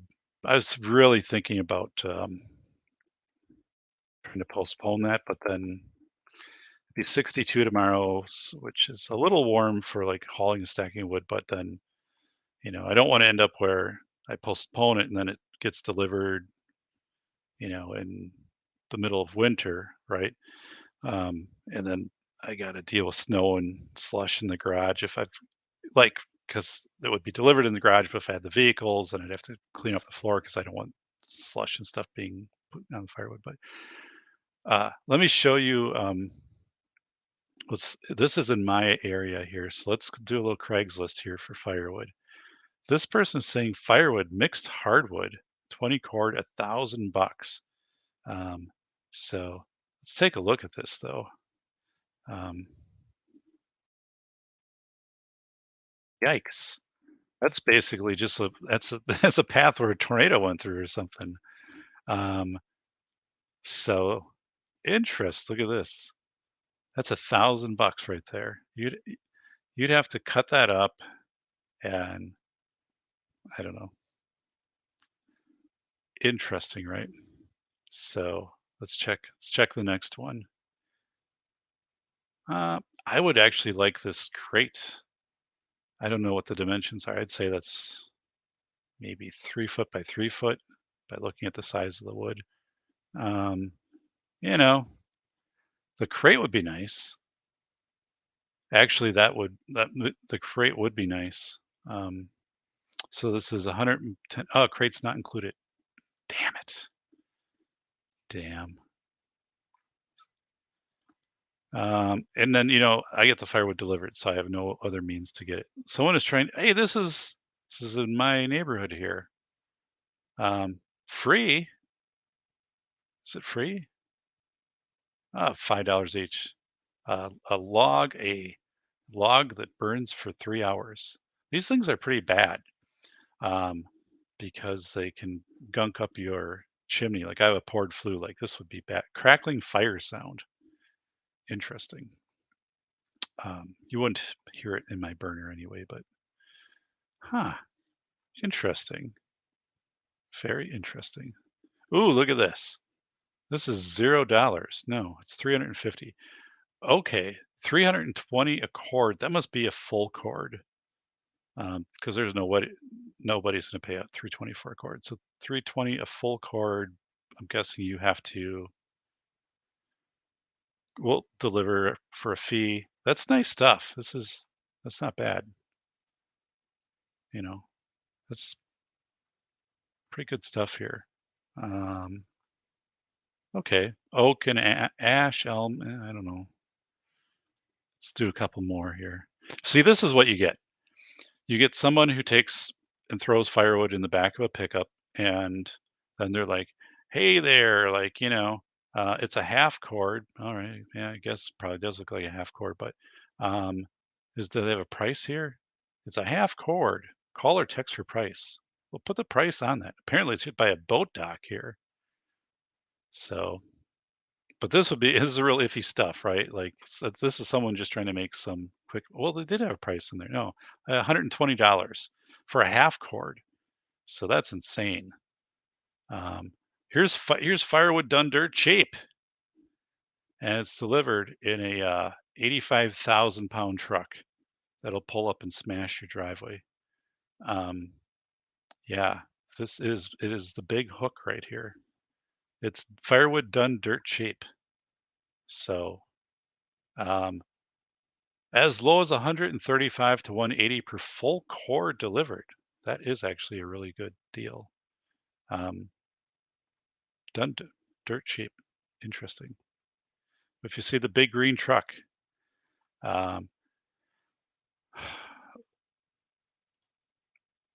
okay, $100 a face cord, cash, not bad. That is some nice looking firewood. So, right, they've got it stored, got a roof over it, so that stuff that looks nice. Okay, here's a deal. 350. I would say, how many cords are in there? 350 for a load. Approximately, yeah. This would be a full cord. Full cord is 3-phase cord. Yeah, I would say that's about right. Oh, I wouldn't have included that photo. I wouldn't do that. It's sitting on ground and just has this is where you put it in your basement and suddenly every termite in the world would come out. So I would just do these two, right? Ash, yeah. You don't want anything that could have the ash borer. Birch isn't good to burn. Cherry's okay. Hickory's okay. Oak is okay. Walnut's okay. Oak is better. Ooh, firewood storage rack. This is kind of a weird one. So I bought this from Amazon and can't return it because it's past the return window. I bought it for $55. Ooh. Well, I mean, it would only be an indoor option, and so they're selling it for 35. You're gonna have a hard time with that, buddy. And I don't really think this would. I don't know. Not a fan of that. I don't think it would hold up. Let's do a few more here. So this is close by me. Firewood. Dun, da, da. Okay, it's stacked inside. That's oak. So I have oak firewood available, cut and split, ready for burning. Asking $100 a face cord. So that's a good deal. That's nice stuff here. Can tell by looking. but like I'd have to have it delivered, so it doesn't say. So yeah, the this is pretty close to me. Like this is probably 7, 8 miles away. Um, let's see if there's anything. Look at this one. There's a dog, and oh my God, like a big trailer of firewood. 2 full cores on trailer, dry split. That doesn't look split. That wouldn't work in my burner. It's too big. We'll help unload. That's usually not a problem. It's like getting into the basement. So it's too big. Let's do one. Look at this. Dun da da! It's 2-year seasoned oak firewood. Delivery available for a fee. Can haul 2 full cord, $270 per full cord. Okay, so full cord is 3 face cords, so that's good. Cash only. Wink, wink. This picture though has snow on it, so this is someone that looks like they've just perpetually been splitting wood and making a mountain. So the size and everything looks good. It's just you see where people have pictures of their wood and it's inside of a shed, like that's really the route to go. Um, so this stuff is all over up here. I didn't realize how much firewood is out there right now. Some years it's not much at all, but I think it's a sign of the economy. Um, right? Here's somebody free firewood for the cutting. That's just a tree that fell down. So you see this where people be like, "Hey, here's firewood." I'm like, "It's just a tree that fell down." And right, you'd have to actually have it dry for a year. So it's not the deal you think it is to try to sell the tree that fell down in the back of your property here as firewood. Um, but you get a number of people who do that. You just got to cut it up and take it with you. And how much is it here? You will need to finish cutting the large section still attached to the tree. That's like it's a kind of a weird liability thing, isn't it? Too like bring your own axe and your saw. Holy smokes, this thing looks like it's could be rotted and it's kind of a bad setup there. So oh, that one is free, I guess. Man, look at all this stuff. So like this would be a mess. Like that stuff is um probably rotted. That just looks horrible. Oh, yeah, this isn't good stuff at all. Ugh. And plus, like, you don't stack it that close to your siding. What the hell are you thinking? Jeez. Like this is, don't do that. That will never sell for $500. Look at look at this. This is my dream of someday having a machine and have this is what, probably a couple hundred cords at least of firewood. It's big, it's taller than the barn. This is what people do in my area. This is so that's why we don't have these super high prices, because people mass produce firewood. Like, I mean, look at this. This is insane. So, and again, that's near me. Full cord 265. So full core is three face cords. So you got a ladder just to. This is some pretty intricate stacking here too. Somebody put in a lot of time on this. Um, I've never. This is. I mean, I would kind of just want to go there and just see this. Like this would be like a field trip for me, like the biggest ball of twine in Minnesota. So, um, how much for the dogs? Is Corey Slater? Oh, bending ballistics. If I was closer, I'd wall up a wood rack where you could have it indoors or outdoors. I would appreciate that. So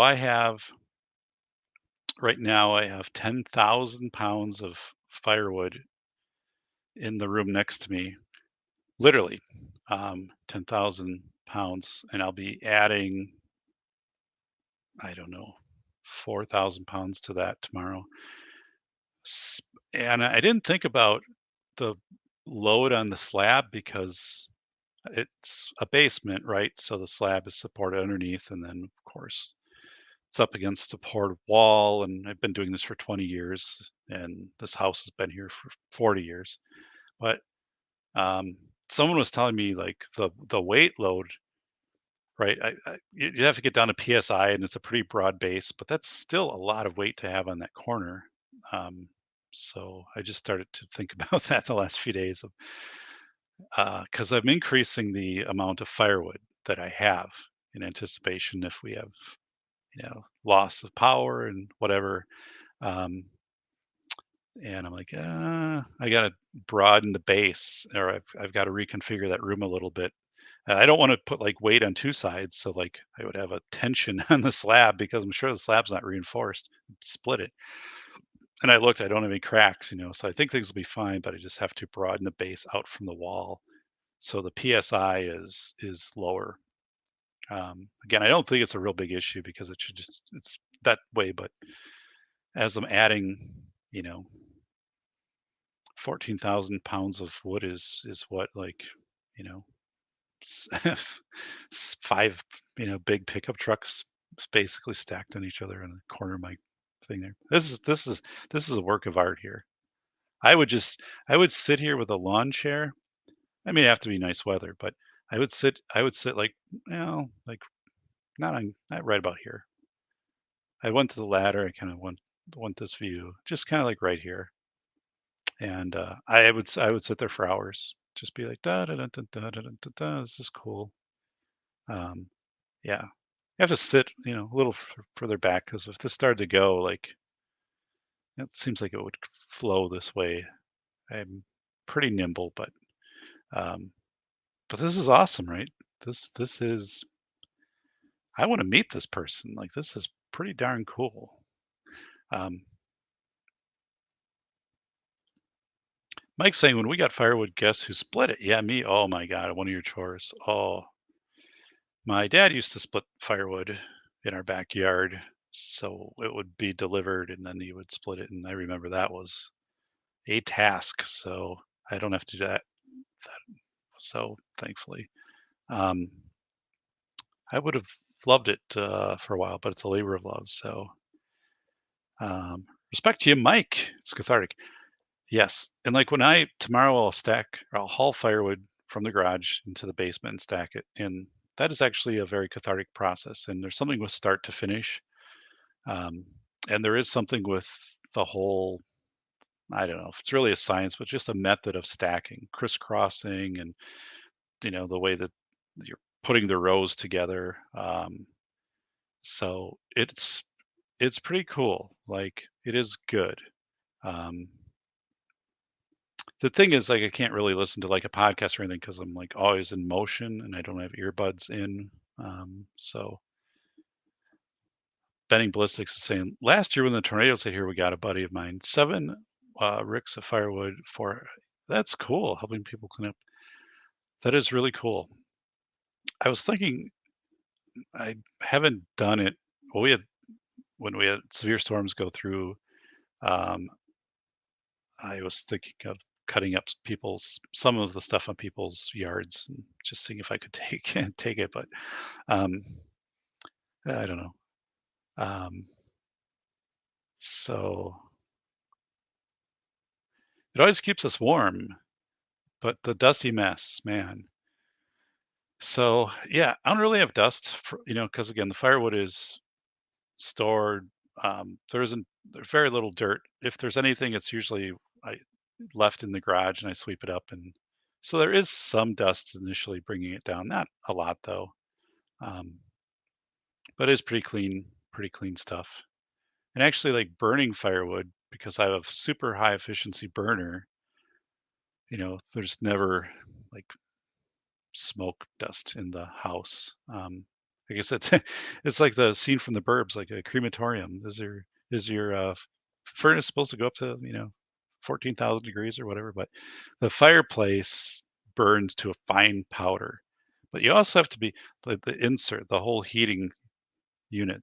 Every once in a while, this happens maybe 3 or 4 times in winter. If I burn continuously, um, and I'm not kind of watching where I've got my flue settings and stuff like that, and if even the temperature changes outside, right?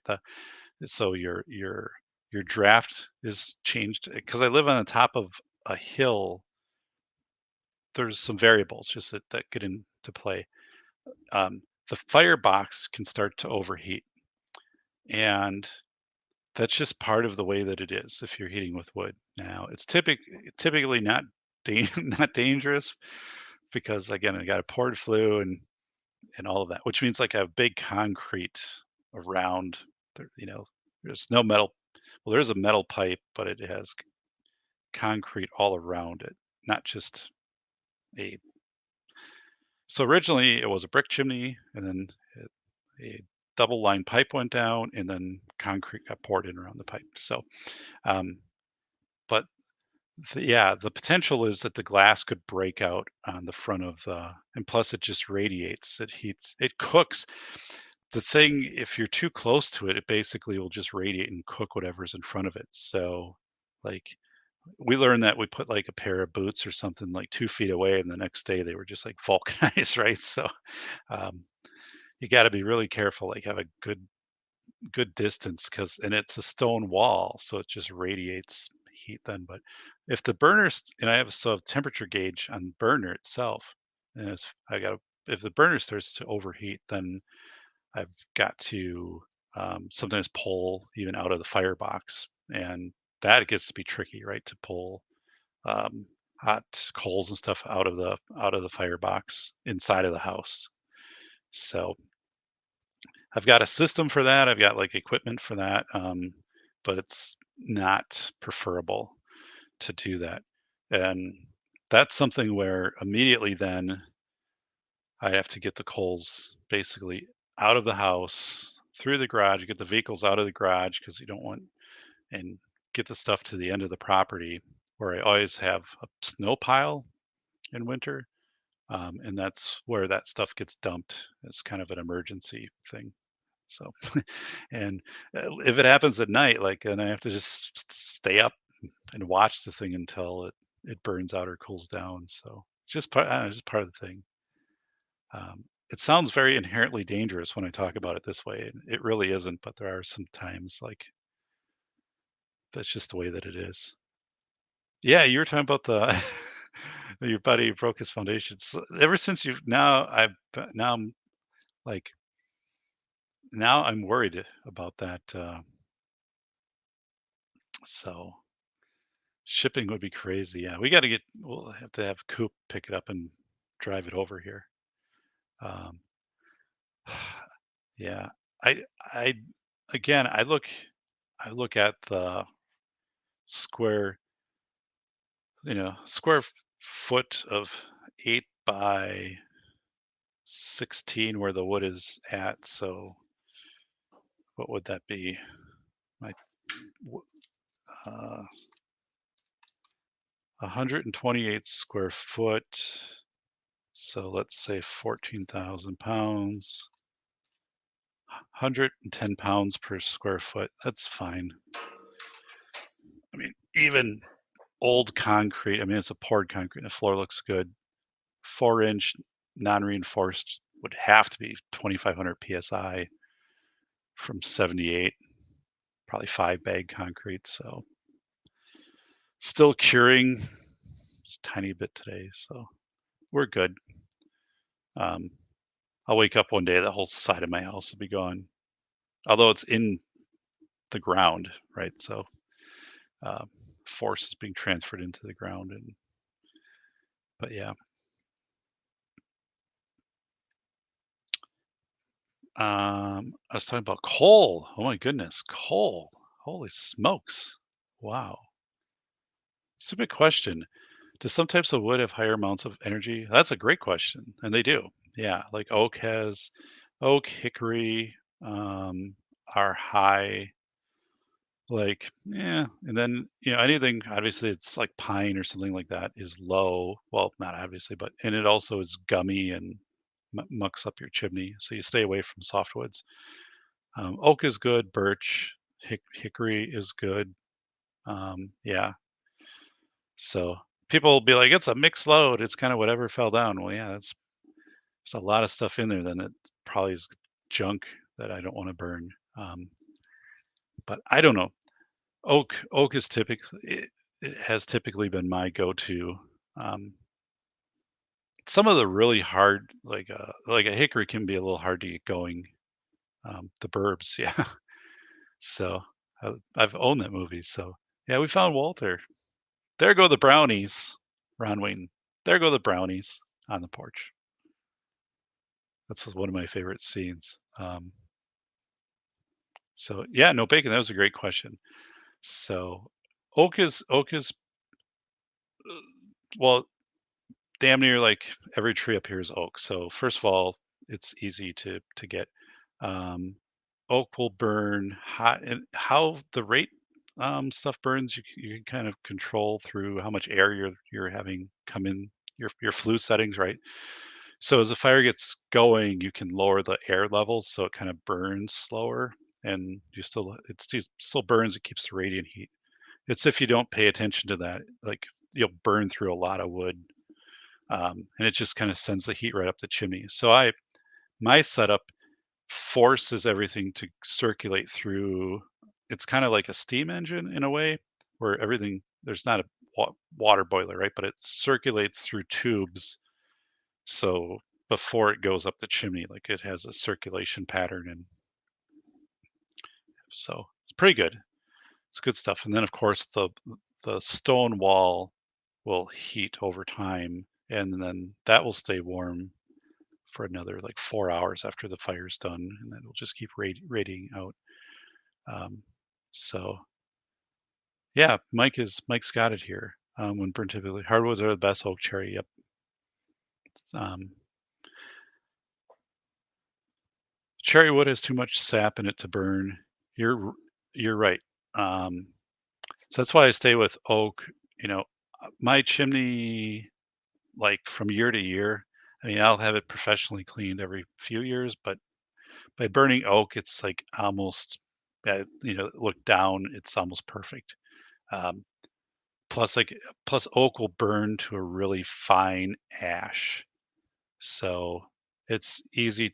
And oak is typically dry oak, right? Seasoned oak is easy to get started because it's not it's dense, but it's not super dense. If that makes any sense.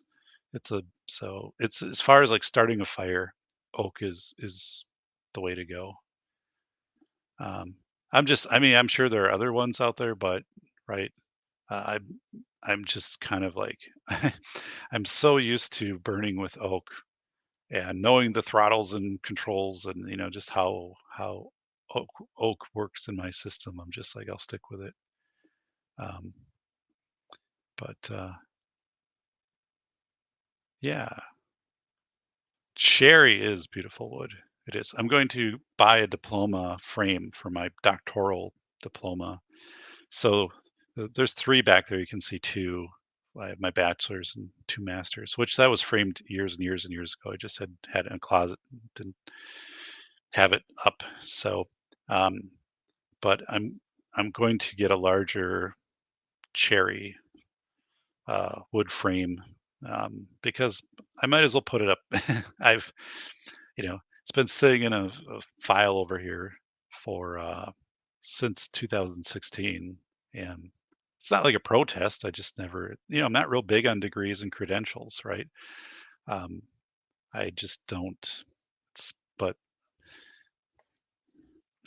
I think it is.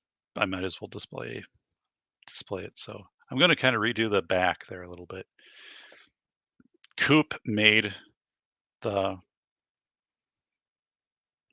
steel my logo, and he's working on he cut it out and everything, but he's working on getting it painted and getting some lighting for it, and he's going to send when I have that, then I'll kind of readjust everything else.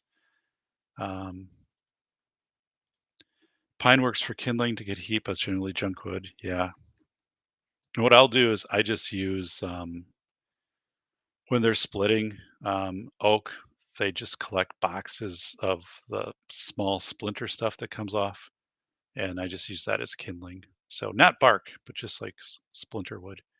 Um, we also have a hardwood molding place around here, and they will sell wood that has been kiln dried but not treated. So the like ends and stuff like that.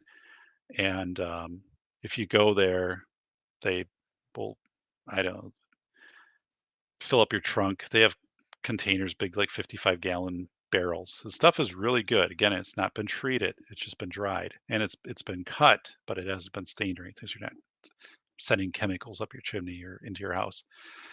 That's good. It's really strange though, because like I'm picking through it and like half the stuff I just use for other projects. It's like too good to burn. So um, I uh, toilet paper, empty toilet paper tubes, paper towel tubes burn really well. I don't throw those things out. I use them to start fires. So I've got a big bin of that stuff. Just regular newspaper, we get. So, oh, you should see the burbs. Oh God. Hey, dude, it's the pizza guy. Um, yeah, there were so many good clips from that. Um, so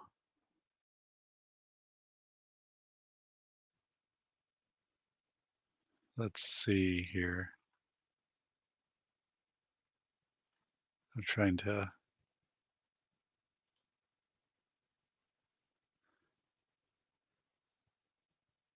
God.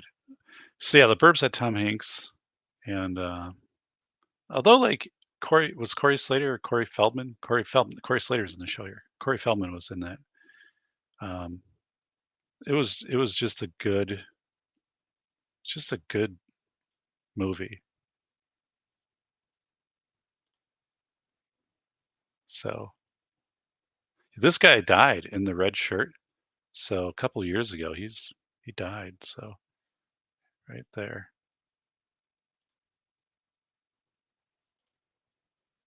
Kind of a quirky. It's a quirky flick. So I don't know. I liked it. Um, Guy down the block from me had a chimney fire last winter. Thankfully, the damage was minor. Yikes! When I was growing up, that was very frequent in the city where I grew up. Right, chimney fires. I've never had a chimney fire, and again, I do check the chimney every year, and I doubt unless I mean, I guess it's always possible, right? But I doubt it would happen. Um, so let's see here. Ash is at risk for bug. Yeah, I wouldn't take ash. If someone's saying here's some, I wouldn't take it, right? Because we never know what the emerald ash borer. And again, in oak you can have oak wilt, but that's not bug. That is a disease that affects oak. So like if you get it, you're not going to. It's not going to impact your house. Like I'm always monitoring. In that room is cold during winter, so if there is anything, there's not going to be activity. But I've never had a problem. Um, and like I said, I think the key is just burn everything out. And if you got a cord left over, I kind of move it to the center. But ideally, I would keep stuff if my garage is big enough in my garage. I don't have any space in my garage. And now with the new concrete pad, I've been wondering, do I split and put half the wood out there, and then cover it, right, and have it be my first burn. So I'm going out there before all of the snow kind of hits. That has some appeal to it. Um, so I don't know. I don't want to overload, that, and I probably would only go, maybe 4 or 5 feet high, but could I put 3 cords out there? Yeah, I mean, so kind of tempted to do that. Hey, Art, your wife is home and your house is on fire. Yeah. He can't go until he resembles the man that I married. we don't have that amount of time. God, I love the street. So I still prefer method starting fires. Blowtorch, lights wood directly on fire. I have a neighbor who attempted to cut down a tree with a blowtorch when he first moved here. Was not successful. So I was also the neighbor that poured a lot of chemicals down the storm drain, and the other neighbor called the police, and then the fire department and hazmat came and blocked off our road, and I don't know what they did, what happened with that. That was like 10 years ago. Kind of a quirky thing. So we had kind of our version of the burbs going on in my neighborhood for a while. So get an old army tent. Oh, to cover it? Yeah, I mean, and I have tarps, so that, you know, I think all of that would be fine. I would just have to put out some 2x4s to set it on, and I know the question is if I want to put it out there and deal with if we have an early snow or we get snows, because that would, I don't know. A part of honestly of putting that concrete pad out there was to allow some of the firewood to go out there. So, um, yeah, emerald ash borer and lanternfly. So, we I haven't seen any. Well, we've had emerald ash here, but thankfully I have oak, spruce, and maple in my yard, and those are all. Actually, I have in my birch tree in the back, which a couple of years ago was hit by the Asian beetles. Like they would by mid-June, like they would just consume all the leaves. And I thought for sure the thing was going to die because it would have leaves for like 2 months and then it would be done for the year. And it stuck around, and now it's like strong as ever. And the Asian beetles haven't been around for like 5 years. So I don't know if we had a deep freeze and it took them out or whatever the deal is. But um, a Quonset hut, if you have land to spare, good idea for start. Yeah, I don't have land to spare, which would be a good idea. I'd actually, when I was looking at my property lines, like the concrete slab comes 8 inches to where the property line is, and I can't put any building within 5 feet of the property line. Well, I only have between my garage and the property line is 10 feet, and in the back so I mean, I don't have a very big lot. It looks bigger because the end of my property then butts against the park land, and that's just all trees and undeveloped, and it never will be because the poles run above it. Um, so it looks like my yard is bigger, and the city doesn't do anything with that. Like I maintain part of it, my neighbor maintains the rest. So it looks like we have this massive big backyard for 20 years, um, and so it's just this kind of illusion. So I get the benefit without paying taxes on it. So that's kind of a good thing. Um, but yeah, so let's go back here on the burbs. Um,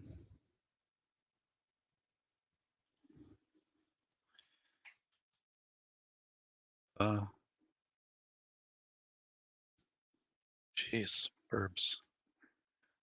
Yeah. I had so it was kind of interesting doing class today a couple times.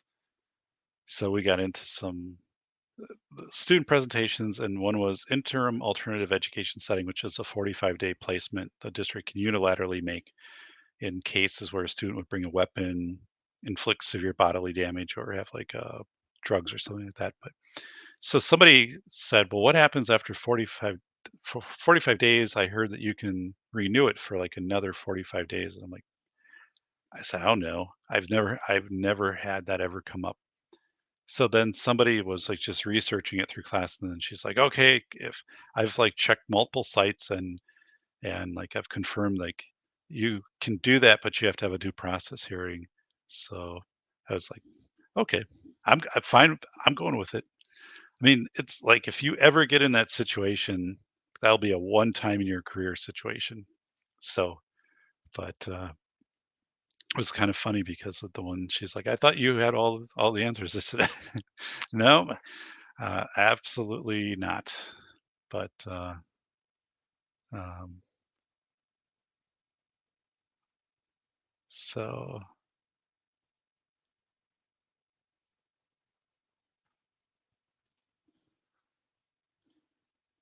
I'm not doing an ad for something here. All right, we're going to go back to the burps.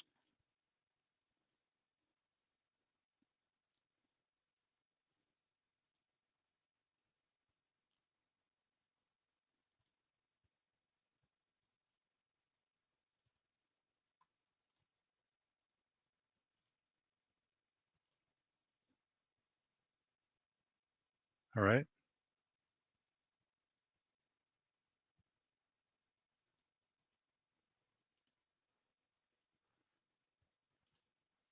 There's Corey Feldman, right? I believe so. Tom Hanks, Feldman. Carrie Fisher was in that too. Yeah, she was his wife. I forgot about that. So, oh God. Yeah, there were some big names in there. Interesting. The burps. So, dun-dun-dun. Contemporary Anchor Watt. Yes. Nature is pretty forgiving. I saw a place in Ontario near Amelsburg that was so overgrown you had to look twice after 30 or 40 years. Yeah. This whole thing, Corey, I'm glad you brought that up. There's this, this whole thing of entropy of systems, right? Of how quickly things, nature kind of overtakes things that we don't keep up, whether it be a boat, or I see it when I bike, like there'll be a country road, but then it's, in a year or two, if it's not maintained, like it's overgrown and the freeze thaw, it's cracking or um, yeah. And I was saying this like more and more. Well, obviously, even on like the cement on the pour and stuff of things only last so you have to continually do this maintenance process and um, if you don't things just get overtaken. Like there used to be that TV show. I don't know if you guys remember this. So, um, so hey, Bending Ballistics. I hate to cut out, but I'm hitting the lake in the morning. Oh, good for you, buddy. Making shorts for my second. That's great. Well, I'm glad you spent some time in here tonight, and I appreciate it. You're on with Coop, and I want to have you on the show. So we'll set that up in hopefully November. Um, it's John Rice. John Rice. So, yes, John Rice. Um, there was a show. It was Life After People, and I think it was like the History Channel or something like that. And I don't know if you remember. Does anybody remember? This was on maybe 10 years ago, and they would do different episodes like 24 hours after, like no humans on Earth, and the nuclear reactors would start to boil over or whatever. And then they would go like 6 months later, and a year, and 5 years, and 50. But I had read in a few articles that that got pulled off the air because it was responsible allegedly for making people depressed. Like it was um so that was the deal. Like it only had kind of a short run and they don't air it anymore. You don't even see reruns of it, right? So the Life After People, I think it was called, but it was because the feedback was it was extremely psychologically like damaging to people. This concept and to see this stuff. So um, it was actually pretty. It was it was authentic, right? Of what you would anticipate, how long a ship would last if no one was attending to it, how long a building would stand, and the Empire State Building, stuff like that. Um, but the whole concept of the show um, was causing people to be depressed. So it's Mike. See you later, Mike. Let me let me know. I have work crazy, so sometimes it's hard for me to. I will, and I can be very accommodating, and we'll figure out something. So we'll make it work, buddy. So, hey, Bending Ballistics, if you wouldn't mind, if you're still in here, just sending me an email. So then I do like a show setup because, like an outline, and then I do a blog post, that go with the official shows, and then I do like a thumbnail and stuff like that. So right there is the safetydoc@gmail.com. So like tonight's show is not like that, but an actual Safety Doc show comes with all the bells and whistles. So look forward to being on your stream tomorrow. So Ron Wayne. Whoa, that's cool, Ron. Hey, Doc. Ron Wayne will be on my show tomorrow night at 7 CST. Come by and say hi. Okay. So I will, if I'm not stacking wood, because if I'm still stacking wood, then I will just keep stacking wood, because when a dock in motion needs to stay in motion, because otherwise I will be very sore. But otherwise, yes, that'll be cool. That'd be great. So, yo, safety perpetrators, all you guys. I knew there were fewer in my fridge. So, I'm liking the headset. So this is the Cloud 2 HyperX. Yeah, HyperX. The whole thing with the cord seems to have worked itself out, because I was hearing that rustling was coming up through the earmuff, but it wasn't anything anybody could hear. It was just something I was paying attention. Maybe it's happening now. I don't care anymore. But actually, it has this 7.1 surround sound. So if I just use it as a headset, the mic comes off. It's really nice. I am still going to order a more professional set of headphones. But let's see here. I'm going to order just for kind of music and stuff, but this works well. It has a nice little clip here, and see, this is what I need for kind of like this. And again, I like the look of it, and so it's worked out well. So I think it was A&E that did the series. What would happen? Okay, so yeah, it's pretty weird. Like, you can find it on YouTube, some of the shows, but they don't rerun them anymore. And there was just a lot of pushback of which I can kind of see, right? But not to the point where you don't air them. But I could see people. I mean, like, I would watch and be kind of like, this sucks. Like, it was. I also appreciate the science part of it, but there was this kind of dragging. Yeah, it's like when people. It's like when you're a kid, right, and they're telling you, oh, like, someday, the sun will go supernova and the Earth will be consumed in all the planets, and you're like, well, that sucks. Kind of makes it pointless to try out for basketball tonight. It won't happen for a few billion years, but still, just knowing it's going to happen, kind of like everything, right, would be erased. So, what's a few billion years? It's kind of a weird thing to wrap your mind around. So I went in. I did some urban exploring. I think 2 years ago. There's a home built in 1850s, I think, in my town. It's really weird because it's on like an 8-acre piece of land, and unless you know it's there, even though it's kind of right in the middle of town, that's far enough back, you would never notice it. And I was just out kind of hiking one day, and I found this path, and this house was there, and it had been abandoned since maybe the 60s. A lot of stuff was still in it, but it had deteriorated pretty significantly. But then I looked up the in the registry, and I found like was built in like 1855, and it was actually the person who built it went on and fought in the Civil War and was like a local war hero, came back, and so the house had, then the person was pretty prominent in this area.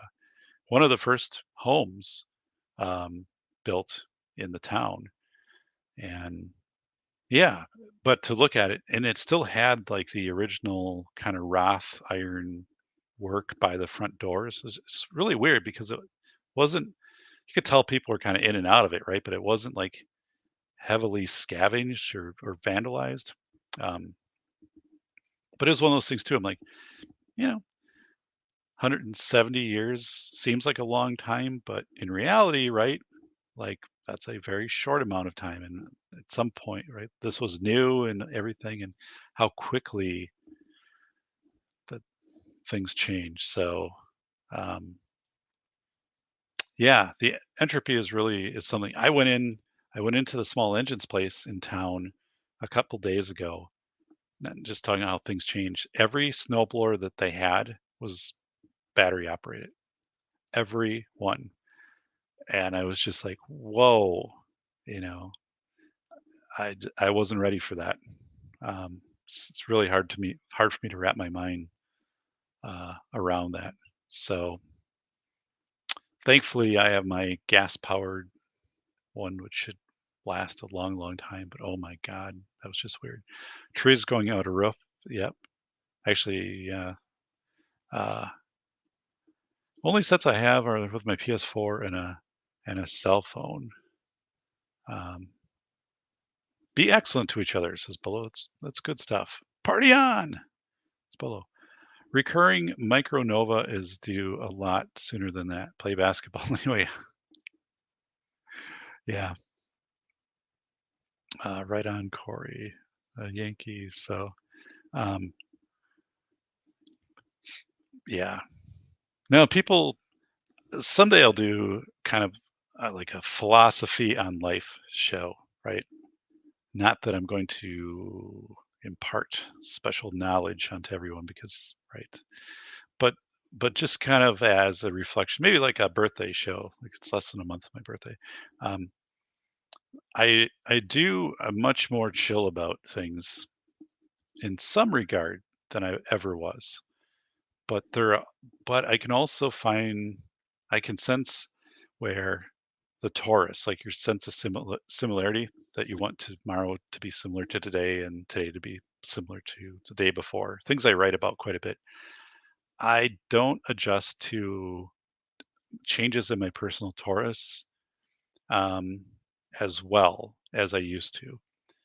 Like when I was in the car accident back 4 years ago, and like for 2 seconds before it happened, you knew there was going to be an accident, that multi-vehicle accident, and how within 24 hours I had replaced the car with a new one, and bing, bing, bing. I quickly kind of restored the Taurus, even though it took my body a while to heal. But like the concrete, like having the side of the garage area all dug up in the foundation and that, like that was just very unsettling for me. Even though it's very mechanical, right? And it's a process, and it's everything's going to kind of come in. But um, I, you know, I, I think it's a function of age, um, and it's something I'm aware of, and I don't think it's uncommon for people like my age to kind of want things to be in a certain routine. But that was something, right, that I had done. It wasn't. So, I contracted and had the concrete removed and the area expanded out and stuff. But it was this weird, tense feeling when that was being done. I think part of it's because there's still siding and whatever, and if there's anything that would hit the garage, then there'd be this ouch. You have to get that repaired. Nothing like that happened. And then also we didn't know how that foundation would be. Turned out it was fine. But I don't know. Um, I can recognize that I don't handle that stuff as well. Had a very visceral feeling on that. The widest array of electric models in town. So what they were telling me too is that the batteries for these things have changed like almost every year. So now it's 58 volt or something, and it was like 60 and then something else. So to think you're going to have a universal battery is naive right now. I mean, at some point, probably, right? But that was another point. They're like, the model 2 years ago has a different battery than this one, and this, and I'm like, well, yikes! I can't wrap my mind around an electric snowblower, minus 20 degrees out, and the torque and the load that's put on a snowblower. That that the battery is. I guess maybe I'm naive. Maybe it's okay, but um, I don't know. I don't know. It was a really bizarre thing, and they said be, it's California, right, that is forcing everybody's hand because you can't sell. Well, you're not selling really gas snowblower in California anyway, but the engine technology, right? You can't sell it over there, and so if you're a manufacturer, it's a big market, and you're not going to entertain two markets, so you're going to just transition over to electric. But I don't know. Man, I would be sad if I couldn't get my 4-stroke weed whacker rebuilt. My like 75-pound, the beast. Yeah. Oh my God, weed whacker string. It was like $35 a roll. Yeah, I'll go through. I mean, I'll go through a roll like every 2 years, like one roll. But that was like a lot. Like I think the roll I probably have now, which I still have a lot left, was probably like $12. Um, so yeah, the inflation on stuff was just crazy. So um, yeah, just pretty nuts. So if it fails, it back to wood. So yeah. So if it fails, it's back to wood. Electric models, yep. So my plan tomorrow, is the Firewood will be here about noon. And the reason it's not morning because the Packers play tomorrow, and the guy that delivers the Firewood wants to watch the game. So they play at 8:30 because they play in London. So 8:30 our time Central, Green Bay Packers, and then which is actually good because I want to sleep in tomorrow. I won't watch the Packers. It's not that big of a thing to me, but I want to sleep in tomorrow. And he once the wood is delivered, I don't know if I'll be able to get it all downstairs or not tomorrow. I think I probably could because it's not as much as the first time. But yeah, I'm semi looking forward to that. The older I get, the less I enjoy that, but I do enjoy certainly the fire. So let me just check here if I have any updated messages.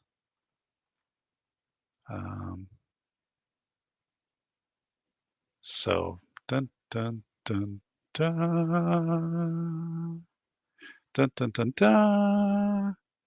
Da, da, da, da, da, da, da, da, da. All right, Star Wars. I'd help for Food Doc, but I'm here. Oh, Corey, I'd take you up on that. I wish I had another person to work with me on this operation. Like years ago, my dad would come down and he would be downstairs and he would stack. So I have a window down there I can open up and keep that area cool. And so I'd be doing the hauling, and then, so you could kind of tag team, and then things would go pretty fast. But I wish I had, yes.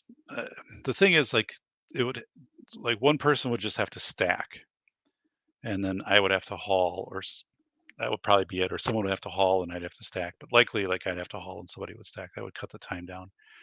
And if I really, really got intricate, I could put a chute through the window on the side of the house where the basement is, but my air conditioning unit's there, my central air, and there's really not a good way to get to the side of the garage. So like to the side of the house over there. So just logistically, it would be the same amount of work either way. And but once it's done, like last night, we had the fire, and it was nice. Took a little while to get it going because the chimney was too warm this time of year, so you need the fire to kind of get roaring, right? And to then just basically have a draft, a suction effect. But when the chimney itself is warm, radiant heat, because, even though it was, 30 degrees air temperature, the chimney was probably still from the day, upper 30s or 40.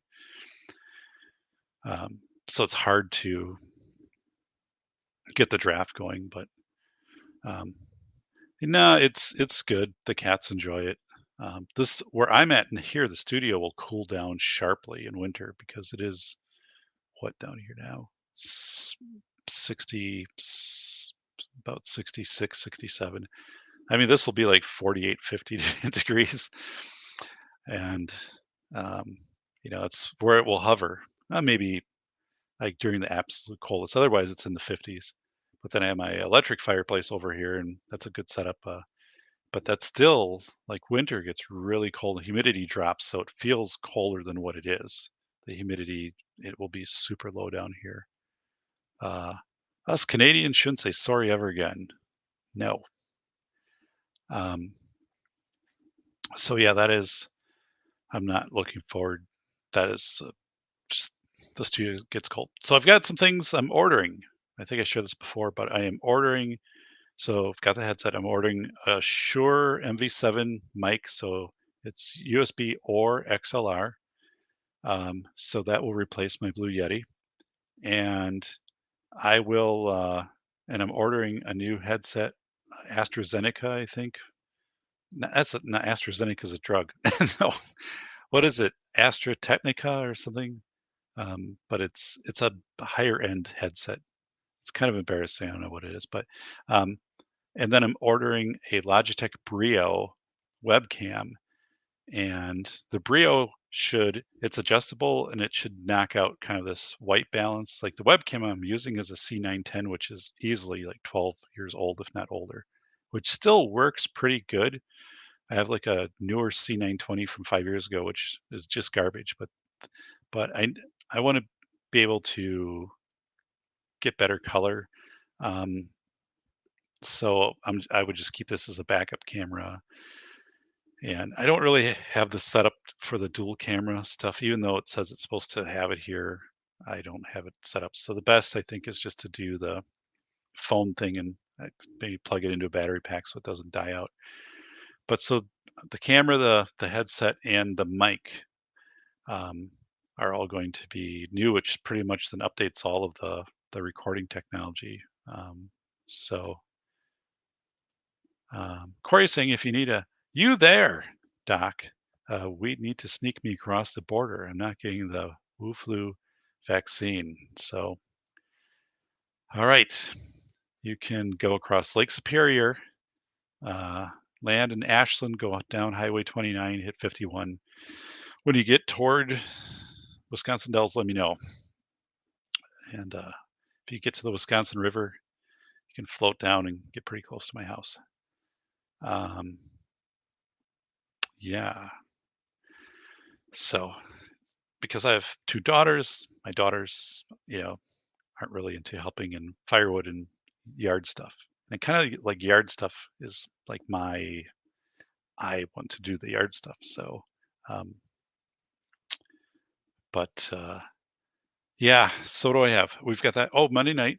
Monday night is Megan Isui is going to be on the show. She's the fitness professional from Seattle who has her own, the fitness center, and she's going to talk about what motivates people, right? And she's going to tell some stories about motivation and some of the clients, and it's going to be a great show, and it ties in with my book, The Velocity of Information. So if we would do a fitness campaign like in wellness, if that would have happened in March, what might that have looked like? So Yeah, it was yesterday. I think it was yesterday. Yesterday, I dropped off a, signed book, or signed a book for somebody, dropped it off and stamped it. And it was cool because they were like, hey, because I said, well, what did you like? What do you like? And because they had got the book from the library and then they had bought it and then wanted me to sign it and things like that. And I said, yeah, give me some time. So I have my Mont Blanc pen, which was on sale right now for $440. So I've had this one since I got my book. I bought it used at a pen auction. One of my friends who's a pen connoisseur um, was tracking this, and he said, "Bid on this one." So this is my pen that I signed the book with, which the ink refill on this is $28. So, um, but this is an awesome pen. I only use it for the book, or sometimes like if I'm signing like official documents. But this is on sale for $440 right now. It's crazy, right? But and I didn't pay 440 for it. I paid a few $100s for that pen at auction after my connoisseur friend said, "Here's the one," just for my book stuff. Just so, even with my crappy ticker, it's still stuck wood at this point, at least for warmth. I've been shivering all day. Oh man, don't be shivering. Um, yeah, I yeah. Tomorrow will be a warmer day for stacking. If it's 62 like that, I'll be sweating. I'll probably have to shower up at the end of the day. But I don't have a clear path of how I'm going to set this wood up tomorrow. So that sucks a little bit. It's always harder to stack in the center of the room because like the wall stuff I can maybe put a cord over there, but because you don't have any support, so you have to crisscross all of the wood. And actually I had a pile fall down on me this year that I moved. I was like, what the hell? Like that never happens. But I don't know. It's really weird. I must have been off my game because usually like I put stuff together, you could run at it full speed and it wouldn't tip over. But I don't know. That is a writer's implement. Yeah, it is cool. It's and when I sign a book and stuff with it, right? It'll always keep that signature. It's not like when I threw out the first pitch on July 31st at the minor league game and it's signed and that's all faded because it's just a pen at the ballpark that the manager had in his pocket. He's like, here, let me sign the ball. First pitch, then fade it. I'm tempted to go over that with my Mont Blanc pen and add the ink back to it. I'd have to really take my time, but the pen is lovely, right? It's an awesome pen, but again, it's only for like those like book signings, really, or if I have some documents, like I would never use it, and I don't take it anywhere unless obviously it's like a book signing. Um, but it's cool, and because it's bold and it's such good, people notice, and I actually will tell people like if I'll sign your book with an expensive pen and the ink will always be there, and people are like, wow, it's signed by a Mont Blanc pen and the logo, and but I changed my signature up a little bit, so I have a little more of a postmodern flair to it. It's pretty cool because I was realizing like using my typical signature was probably not a good thing anymore, to start varying up a little bit.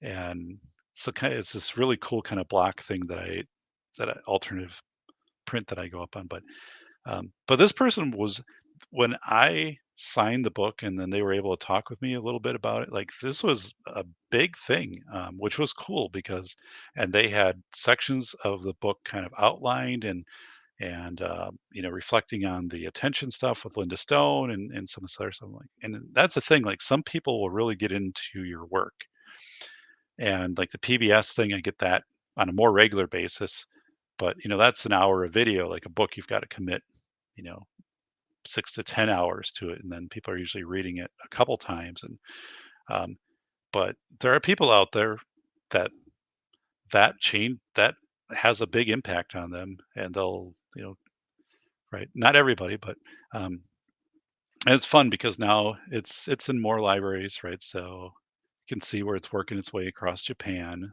right now. Qatar, United Arab Emirates, China, which is it's strange because my first book didn't make it to any libraries in China, and Philosophy of Information is making its way. It's probably in 10 libraries in Germany. This is just what I can see from my behind the scenes dashboard. So it's in more places than that. Yeah, it's showing up here in more.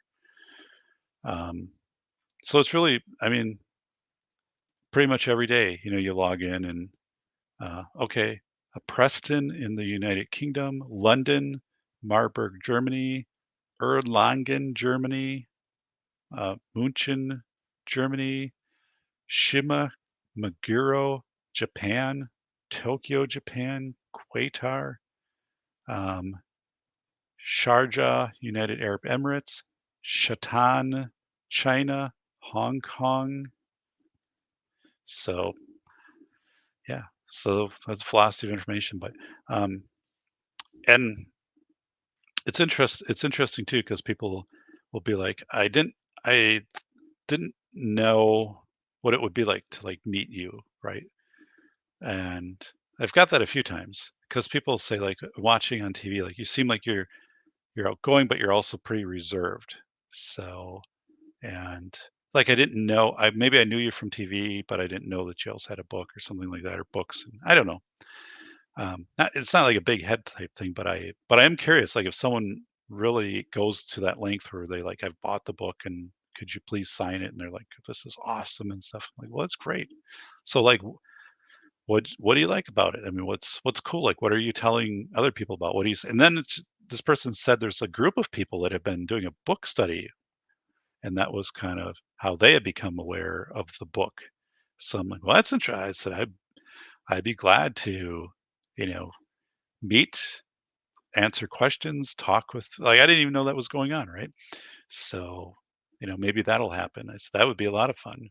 But so yeah, there was apparently this book study with the velocity of information, and I was pointing out a couple things too, like on some of the photos and like where I had taken them and stuff like that, giving a little like back here, look at this page, like this was taken over. So then you can like match up some locations if you're local, which this person was. So this is kind of a neat thing. So Corey's saying I've been practicing my cursive. Got a compliment the other week. Been ages. That's cool.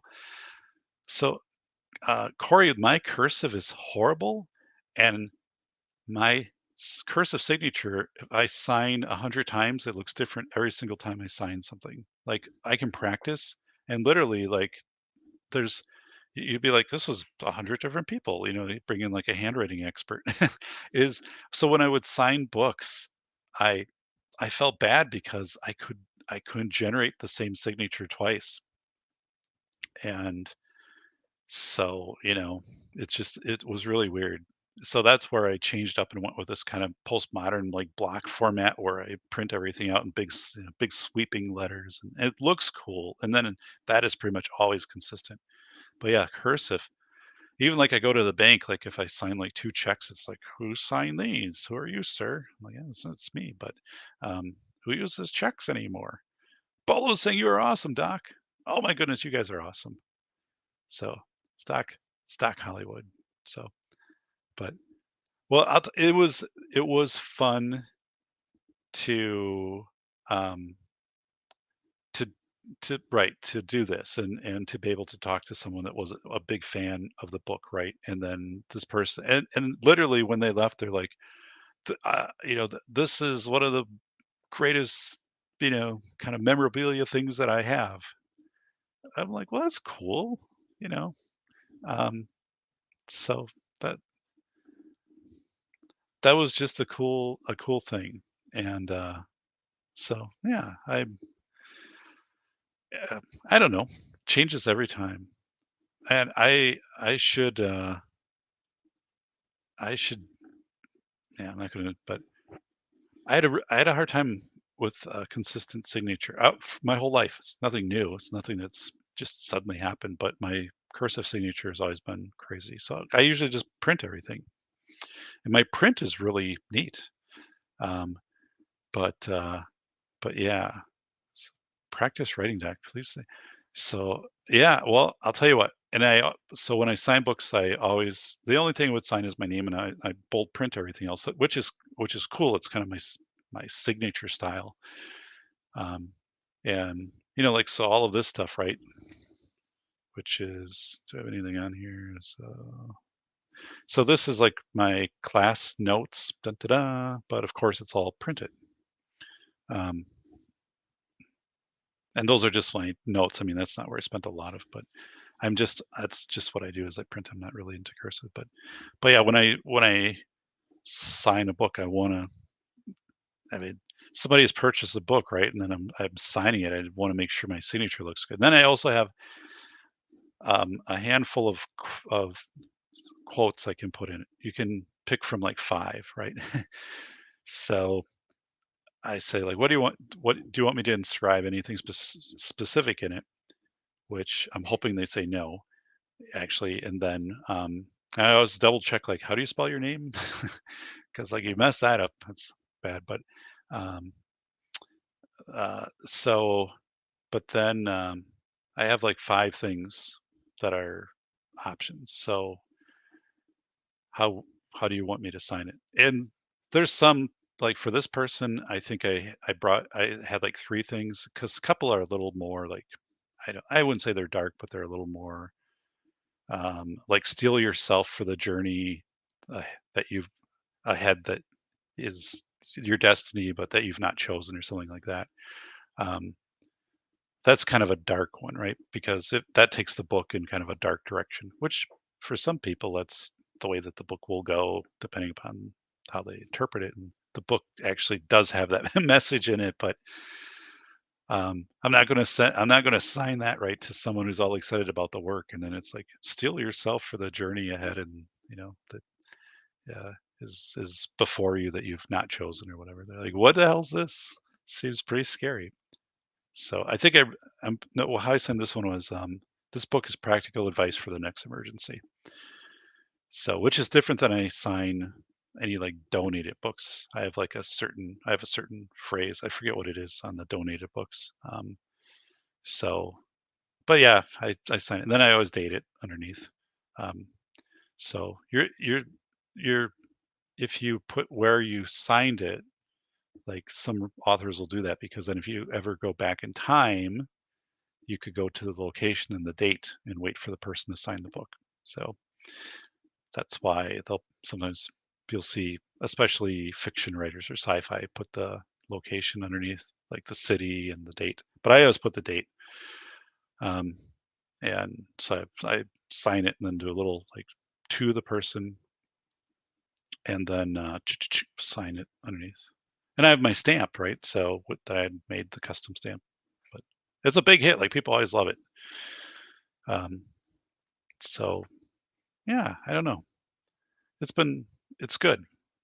And the audiobook should start to be, I think, on Thursday or Friday, Findaway Voices will start to distribute it. You can't buy it until April 12th, but it will start to show up next to the print book at all those sites. Contractually, it can't come out until the 12th, but I can start to market it 6 months before the release.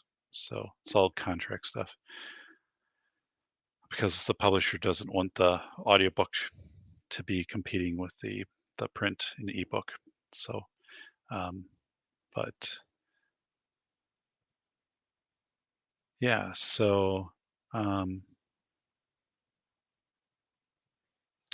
they can say, just make every signature special. I don't have the same signature either. Yeah, I like my print signature much better. I like the boldness, and how I can kind of, in the N at the end of my name, how I can, like, sweep it off the page.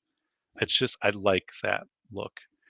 My hand moves too mine too. And then I also, like, I start at the wrong spot, and then I'm like, darn it, like, now it's off centered, and And then people probably don't notice. They're just like, oh, that's just the way that he does it. It's like, or it's a special, now it's unique to my book, right? Because, you signed it and this is so, but I feel bad because a book isn't cheap, right? So once you cursive sign it, and if it looks weird, there's no going back from that.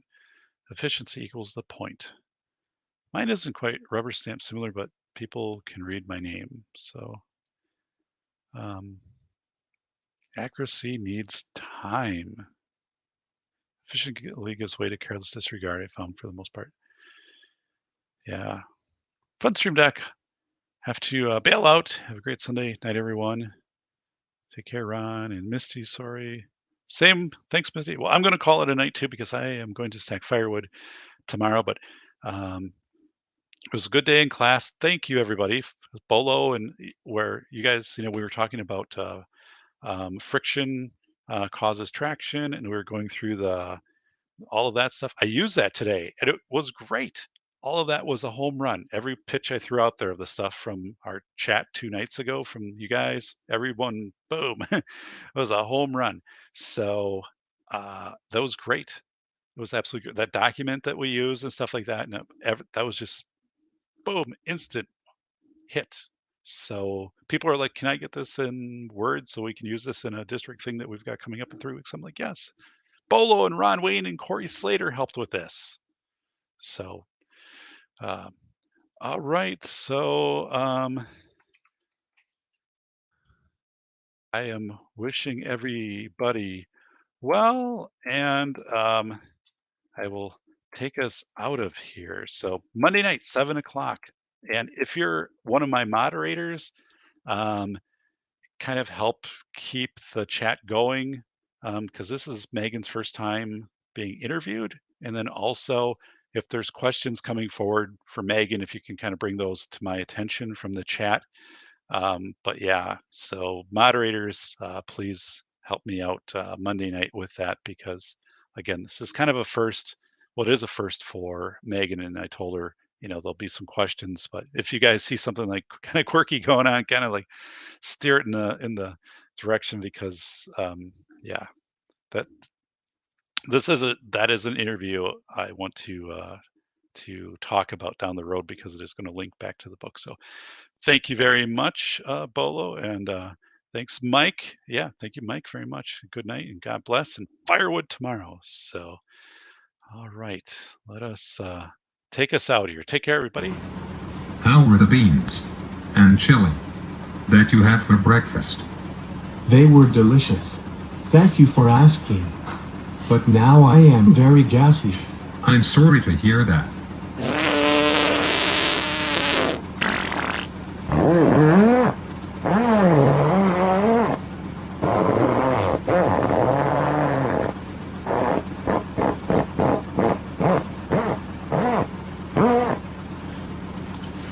Who let the frogs out? Pew, that stinks very bad. I have to open the window. Oh no, my cap flew off and it was sucked into the engine.